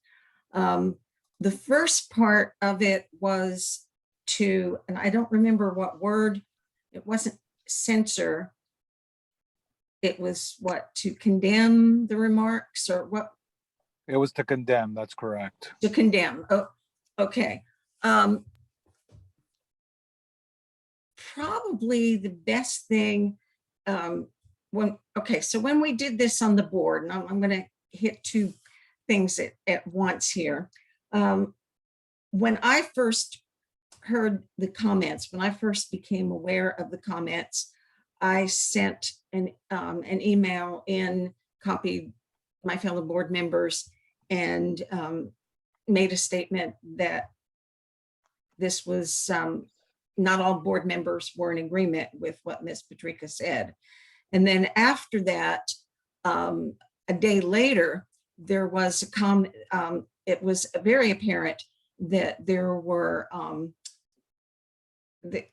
this was getting a lot of movement. There were social media and news media commentary. And so as that happened, I sent a second letter to the board asking them, saying that I wanted to see our letter, a statement that said, what Ms. Patrica said was not, reasserting the fact that the board and the school district of Lee County supported all of our communities. And when that was brought up, we discussed it at a briefing, and then it was passed at the board action meeting that same night. But my point is, from your motion, the board members wanted to see, before they passed it, well, what exactly was the verbiage on that memorandum? What I'm asking you, is it at your pleasure that you actually draft, and I don't know how you would do this, the logistics, draft some verbiage condemning, or is it that you just want to say we condemn, or do you want some verbiage to go along with that? So Open the that's, floor for further I mean, discussion. I will bring this back. I'm happy to bring it to the board, but I just want to make sure that I get it exactly right. And to me, the second part sounds like it would mesh with, condemning what she said and asking her to consider resignation. That's the other thing I'm asking you. Would that be something y'all would want to put together as a statement? Want it two separate things, but because I want to be sure that I bring it back exactly how the committee voted on it. So we have a hand raised by Gloria. I'll just restate what was the motion, just so it's clarified, and then Gloria, you have a comment. So the first motion was to condemn the statements from board member Patrica for statements towards Guatemalan students, and recommends to the board to take every possible action to hold accountable, not to be limited to a vote of no confidence and an official investigation. The second motion was a recommendation to board member Patrica to consider resignation from the board. So we have comments from Gloria, and then Dr. Dianu, I see your hand.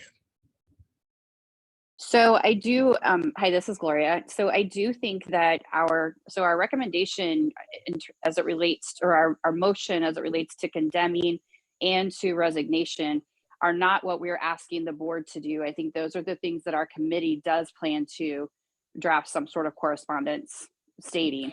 The piece for the board seems separate to me. Is that correct, Chairman? The motion was to make a recommendation to the board for those statements. If the committee would like to make a written statement in addition to that, we will need to discuss that. But the motion was to make a recommendation to the board related to those motions that were passed. I got you. So I thought that our motion was that we were condemning her statements as a advisory committee, making a recommendation to the board to do everything up to and including an investigation, and then separately that we were as a committee asking for making the request for resignation. I misunderstood the motion. I thought, yeah. That's that's the way I understood it as well. Okay. Okay, and if I may, the usual protocol on this, but again, I'm here as your liaison to do at your pleasure, is that the committee makes a recommendation. And I did understand it in that way, that I would bring back a recommendation to the board. Correct. Yes, Dr. Mr. Chairman, can I clarify that? Ms. Vaughn, I think the two motions are very clear. We don't need any more verbiage. In fact, I like the way Mr. Chairman put the first motion is not limited to take every possible action, and number two, decide. That's what we are making. We don't need any more verbiage. If any more verbiage, the board members can add that. But I think our motions are very well done and very clear, no additions. Yes, so to clarify, the motion is from a recommendation from the Edac committee for board member Patrica to consider resignation from the board was the second. May I ask a question? Yeah. Are we going to some way write some type of correspondence, a document submitting to the board, or is this a verbal thing? I think it's important that we document our request in some type of correspondence and get together and do get some particular verbiage down correctly. So we say we're all saying the same thing, but sometimes we say the same thing differently. So I think it's important for us to put something down in writing so that we understand what we're trying to portray to the board members. Mr. Burns, I will ask for a clarification from our staff liaison regarding written correspondence to the board and how that will be appropriately constructed and voted on before delivery. Yes, sir, Mr. Chairman. Just based on the conversation of hearing Mr. Burns and Dr. Dianui, I heard Dr. Dianui say that the recommendation and the motion offered by the committee wraps together the sentiments of what you all provided through your motion. I also heard Mr. Burns asking about how this would be memorialized. Prior to that, I heard conversation from Ms. Vaughn saying that she would share the information as she does as the board liaison. Additionally, the final version of the motion is recorded by our recording secretary and shared by our chairman, is also memorialized and recorded in the district's recommendation tracking sheet. So it is written down in that level, and then Ms. Vaughn also shares it with her colleagues when she returns to the board table. So those are two areas of which how your recommendations leave your conversation from the board liaison standpoint, and then from the staff liaison, it is shared with the staff liaison tracking sheet. I'm not sure that answered your question explicitly, but that is how it's recorded. Thank you, Mr. Edie. With that information provided to the committee, is this have a Mr. Dr. Dianui and then Mr. Bennett? Yes, I wanted to add, Mr. Burns, thank you. Let's follow it this way. The way it is, the two motions are very clear, but Dr. Blakely, we need to empower you. If there's any more verbiage, you're a very smart man, you can add it there, it needs clarification. But to me, they're very good, but if the board member needs more, you can work with the board liaison and Mr. Edie to make sure that it's represented with the sentiments of this committee.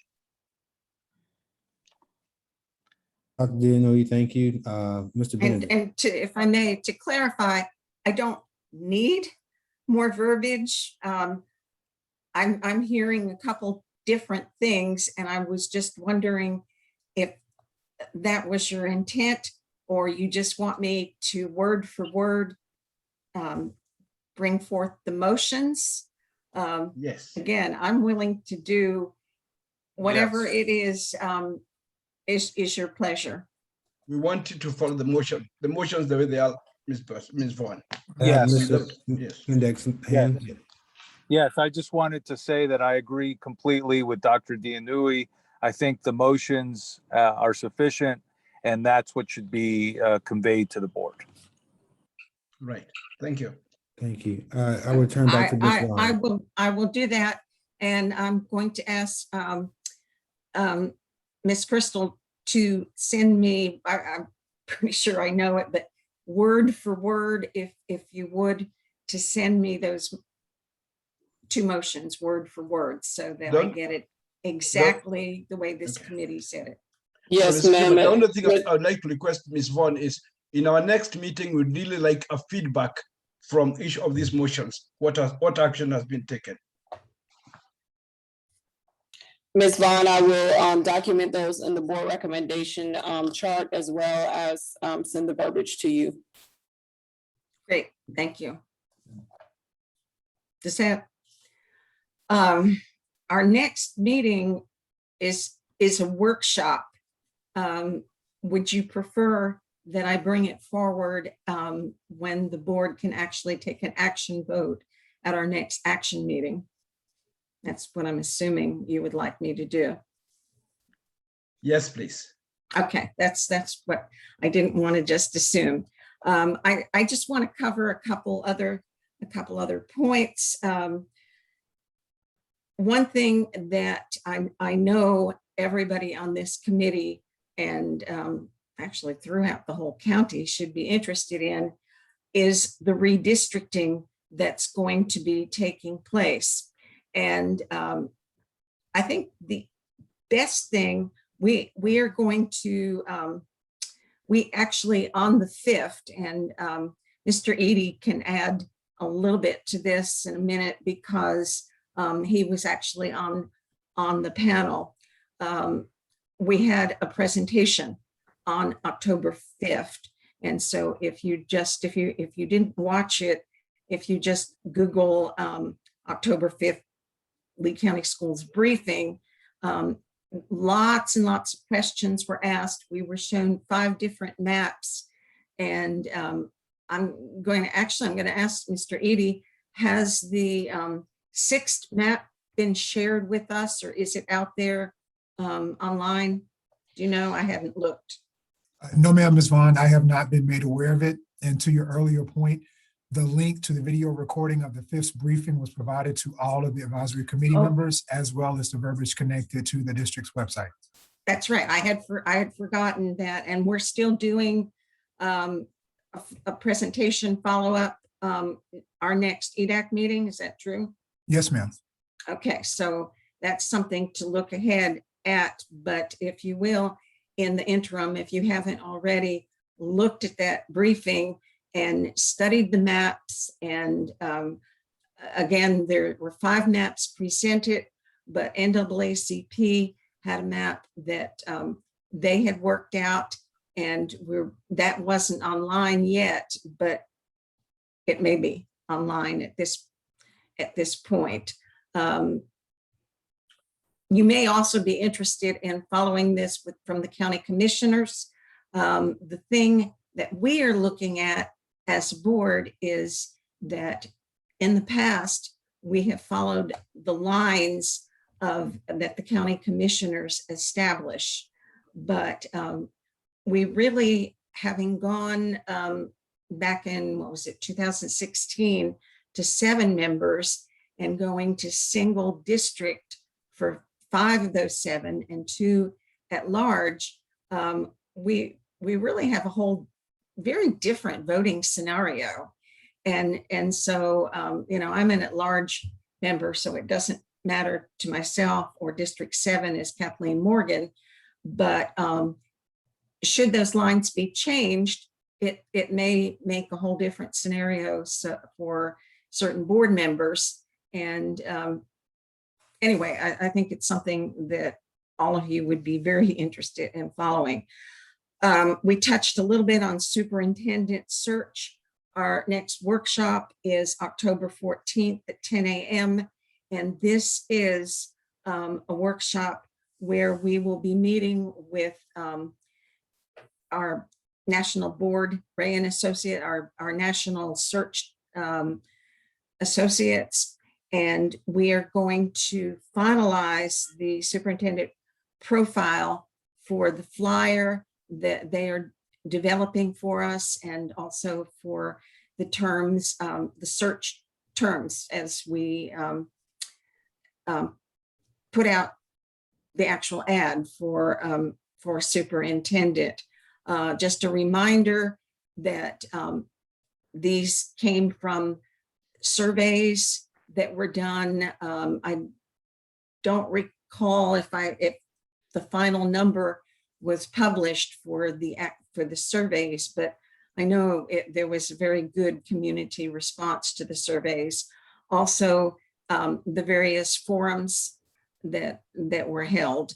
So with that, Ray and Associates put together a list of the most commonly selected, we want our superintendent to be the different attributes for a superintendent. Out of the 31, the 10 most common, they have sent us a draft of a flyer, full color flyer, 2-sided, with a lot of information about the district and what we're looking for. And the total focus of the October 14th workshop at 10 a.m. is to finalize that information. So there should be some interesting discussion there. Finally, if you, something else that is actually, I see it as a huge step forward for transparency, is that with the bill, the statute, the Parents' Bill of Rights, we have developed and a Parents' Bill of Rights, a policy. And to go with that, we have a lot of new features on the website. And so if you go to the district website and you look under Parents' Bill of Rights, you will find links to, it's almost everything you ever wanted to know as a parent or a community member in one handy place. We have on there like enrollment information. There were lots of people, constituents asking, well, how do we find out about the various athletic programs and activities and clubs offered at schools?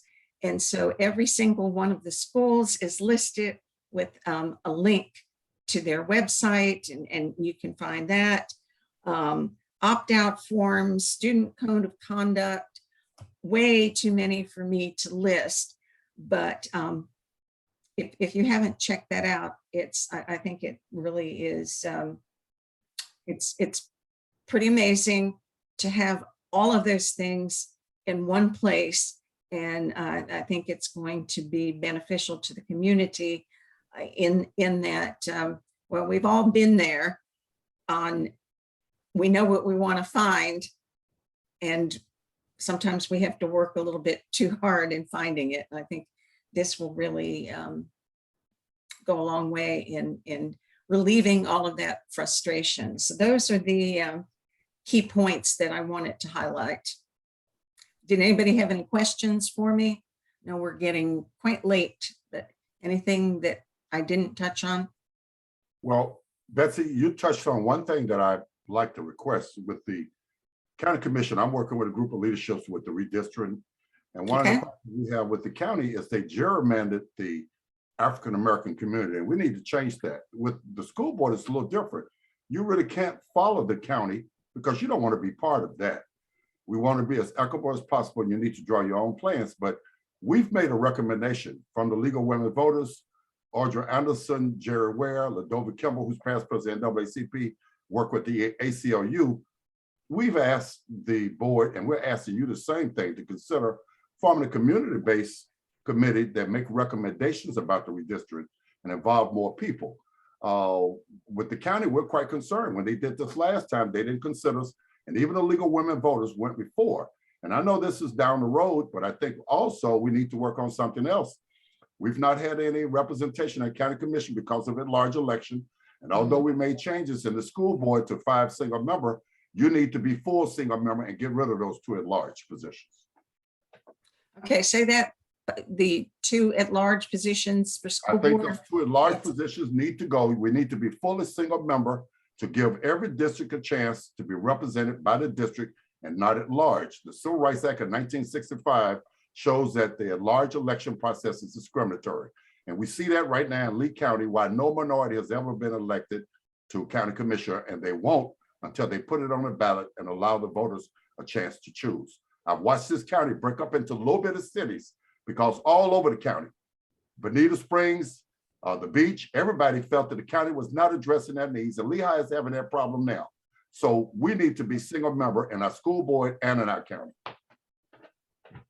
Okay, and thank you for that input, because as I said, the way that constituents vote for the school board is very, very different from the way they vote for county commissioners.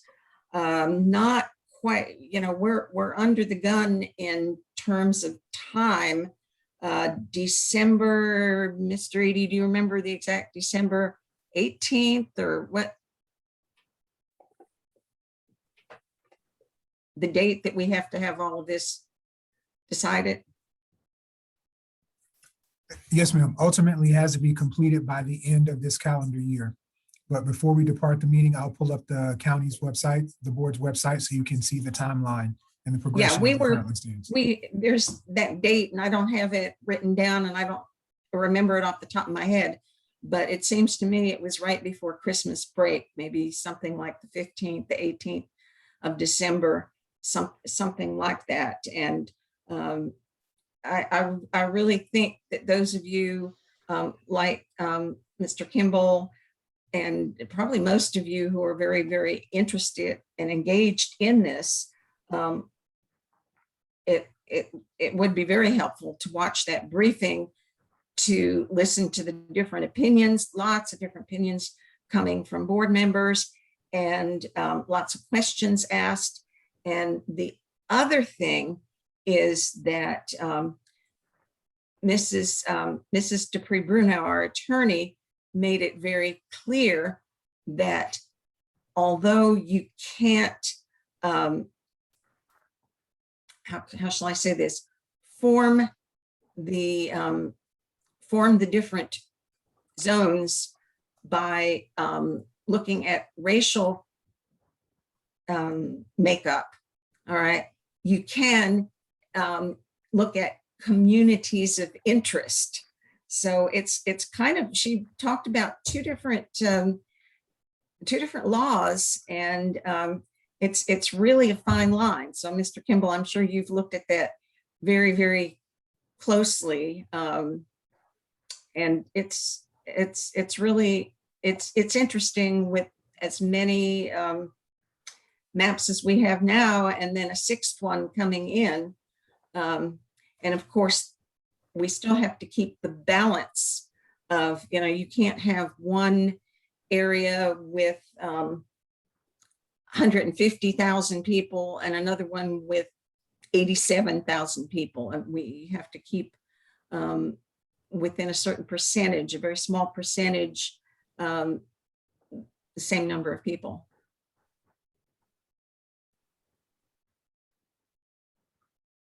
So that's really all that I have to say on the topic.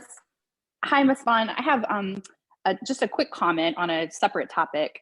Sure. And that is the memo that the board did put out regarding the board members' comments. I would just say maybe in future correspondence, just to be mindful of pronouns, because one of the statements that was put in the correspondence in the last paragraph was that they respect everyone regardless of race or creed or sexual orientation, and they even mentioned, I think, the LGBTQ community, but then they followed it up with in his or her choice. And so anyone who identifies as non-binary just would have read that and thought, oh, well, they said they care about me and then they didn't. So maybe just thinking about using they, them, their, it just is helpful. Okay, I hear you, and I'm just not, I know the list that's in parentheses came right out of our, I believe, right out of our non-discrimination policy. No, I'm not talking about the list. The other, I'm talking about his or I'm her, talking about the pronouns afterwards. I know, right? I think know the what you're list. saying. Yeah. Yep. Yeah. The his, her doesn't come from the sexual orientation, gender. That comes from old traditional grammar, I guess you could say. Sure. Okay, we will keep that in mind. Thank you.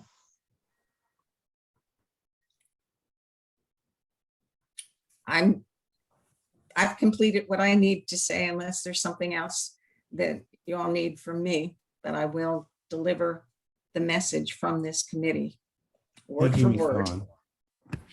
Appreciate your support. Staff liaison updates, Mr. Edie. Yes, sir, Mr. Chairman, a couple of points to follow up from Ms. Vaughn's last point. The date that's tentatively reserved for the board members to adopt their residence area boundaries is December 7th. It has to be recorded by the end of this calendar year. According to that, at the next meeting, the Edac chair and our board liaison have given the opportunity for us to receive a presentation relative to the redistricting on board member residence areas. So that will be at your November 8th meeting. Additionally, you all should have received from Ms. Mary Reeder on behalf of myself a link to the recording from October 5th, as well as a direct link to the website giving the overview and the timeline as it relates to redistricting of the board member residence areas. Additionally, we will send out a reminder. October 19th is the next opportunity when Ms. Vaughn and her colleagues will have a discussion relative to the redistricting process. The next update I have, Mr. Chairman, as of the last meeting, there was conversation about February's Edac meeting. We did reserve February 15th based on the conversation that you all had at your last meeting for that meeting to occur. And there is space reserved pending you all going back to in-person meetings. And that's all I have, Mr. Chairman. Thank you, Mr. Eady. At this time, we will open for good of the order. I do want to update that for the balance of our agenda topics this year, we have committed to the upcoming presentation as stated by Mr. Eady. And then in January, as shown on the screen, equal opportunity schools. February, our student code of conduct, interventions, and corrective actions. In March, our HR and recruitment strategies. And the yearly review and recommendation in April that are provided to the board by the end of the year. Are there any other items for the good of the order? Yes, Mr. Chairman. Yes, Dr. Inouye. Yes, Mr. Chairman, I don't want to take too long, but I mentioned earlier on that I'll talk about the elections. I think I need to point out that the end sometimes justifies the means. Diversity committee needs to be as diverse as possible. And I have a feeling that the reason why we are where we are, by the way, congratulations, Mr. Chairman, don't get me wrong. The reason why we are where we are may be because everything was done so early, even before we know each other, we know who is who. I don't know whether there are ways of reconsidering. I don't think I'm even capable of doing that, but I really wanted it in record that I have an issue with the way the elections were done and the resort, particularly with the vice chairman and all that. I don't know, Mr. Eady, whether there is room for reconsideration or how they can do it or it can be done or the seeding. I don't know, but I just wanted that in record. If I may, Mr. Chairman, I'll go back to some points raised by the board attorney and general counsel. The board policy for community engagement, if you go to under committee meetings, section 2, Dr. Inouye, subsection B, it does require that the committees must conduct their election of officers at the first meeting of the annual composition after the board members have been appointed. So it doesn't give much flexibility as to the election. It is in board policy. Ms. Dupre-Bruno did mention at the meeting that if the board members would like, you all have the opportunity to make a suggestion that the board reconsider how that is structured, but the way the policy stands now, your agenda and the election of your chair and vice chair was according to how the board policy is crafted for advisory committee members. And well, as I respect that, Mr. Eady, maybe there's need later on to change the policy, but this was being done even way before we even knew who Ryan Bell is or who is who and who is who. You know, we didn't even know. And don't introduce ourselves. The old members were here, did not know the new members did not know the old members. And I have a feeling that maybe, I don't know, maybe the results would have been different, but just wanted to point that out. And I wanted it in record. And maybe because the board member is here, not something that can be considered maybe at the end of a meeting later on. But for now, I don't know whether there's room for receding that, particularly the vice chair position, whether there is room for that reconsideration. That's not even what I'm moving because I'm not sure of the facts, but I would like that recorded, that I have an issue with the way it was done. May I ask a clarifying question, Mr. Chairman? Yes, Mr. Eady. So Dr. Inouye, is your concern about the process of how it was elected or a recommendation for the board about the process of having a chair and vice chair elected at the first meeting of the year? It's not even the first meeting, way before even we introduce ourselves, because that was the way it was considered until you intervened. But I think down the road, we should consider changing it maybe to the end of a meeting or something, because we didn't even know. And I think what I want to point out is whereas I do have a lot of respect with the chair. And thank you for conducting a very good meeting, Dr. Blakely. I think there's an issue with the way the resort was. That's why I wanted to put down Mr. Edie. I don't know how the seeding is done or reconsideration. I don't know, but I wanted that minuted. Thank you. Thank you, Dr. D'Anjoli. Are there any other items for the good of the order? Well, I want to go on record just kind of supporting what Peter said. Being new to the board, I was quite concerned that we had elections. I didn't know anybody. They don't know me. And then I was also quite concerned that I've been on a number of boards and this leadership process should rotate. I'm a little concerned when somebody gets elected as president, vice president, and up there again, and you got so much leadership, that leadership needs to rotate. Somehow, at some point, we need to consider by the end of the year, changing policies or add term limits and so forth to make sure the leadership rotates, and then consider whether we should have this election at the end of the year as opposed to at the beginning of the year. Thank you, Mr. Kimball. And I believe Mr. Edie stated the board policy as well as the appointments is that's why the timeline of our elections happen when they do. So that would be some further discussion that we can have down the road, I believe, as well. But having said that, I needed to make it clear. I support you, Mr. Chairman, with the way you have conducted this meeting. Thank you very much. Congratulations. Yes, sir. Anything else good of the order?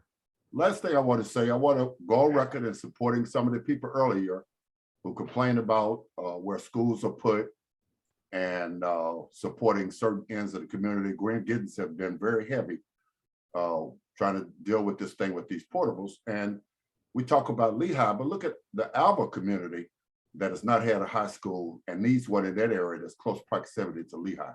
I just like for the board to go back and think about that and to make sure our decisions are not based on schools in areas where there's more money and more clout as opposed to schools in areas where there's a greater need. Thank you, Mr. Kimball. Mr. Chairman, this is Yes. Stephanie House. I beg your pardon.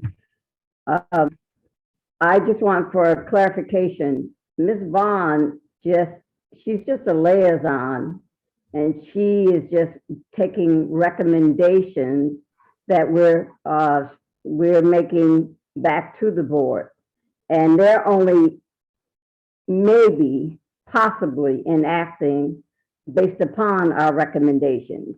They have the option of not choosing to do what we're recommending. Am I not correct? Yes, we do make recommendations, and as the board liaison provides those recommendations to the board on our behalf. We don't, so really that we're just, and that's why it's important to have that written, the notes and the minutes that the secretary is composing right now. Because especially with Ms. Patrica's behavior in the past month, that we are not, we're not in favor or we're not in agreement with her, because we should take a stance and let it be known that we're not supporting her character or her behavior. But there's not really a lot that we can do about it other than oppose, because if we don't say anything, then somebody will think that we're in agreement with it. But we don't have any real power to do anything about it other than be in disagreement with it. But the school board itself has a little bit more authority if they don't do anything but censure her. And they can, if they actually really want to.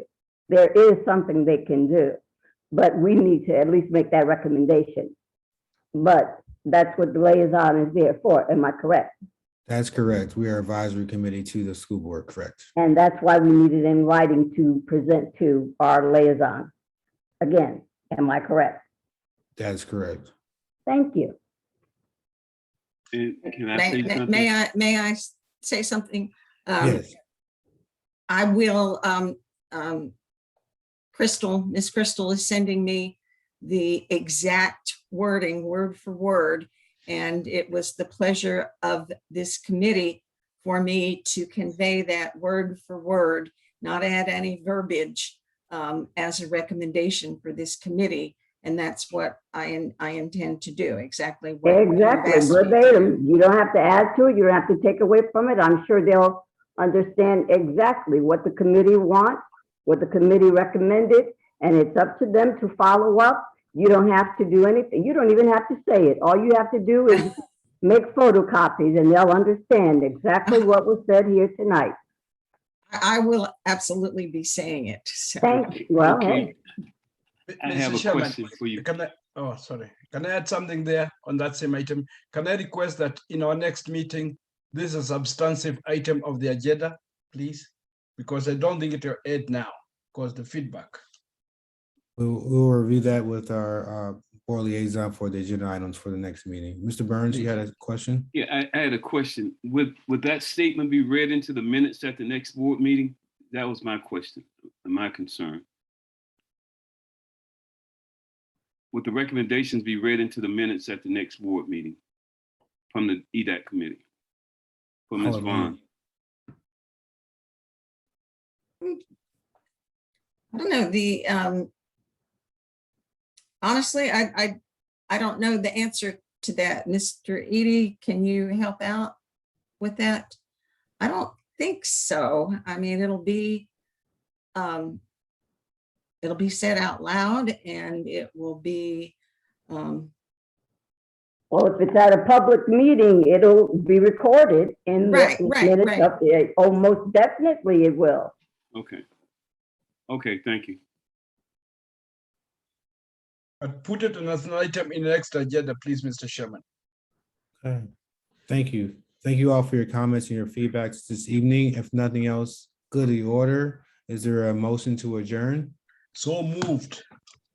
I second. All right, it's been properly moved and seconded. No discussion. Yeah. Blakely, who is your second, please? Amy Burrell Cormier. Thank you. Good job, Mr. Chairman. That's done.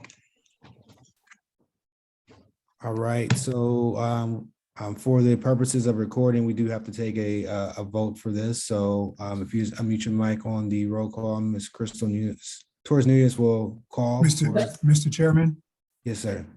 just a point for your consideration, sir. If you call for unanimous consent and don't get any objections, then that motion would pass unanimously.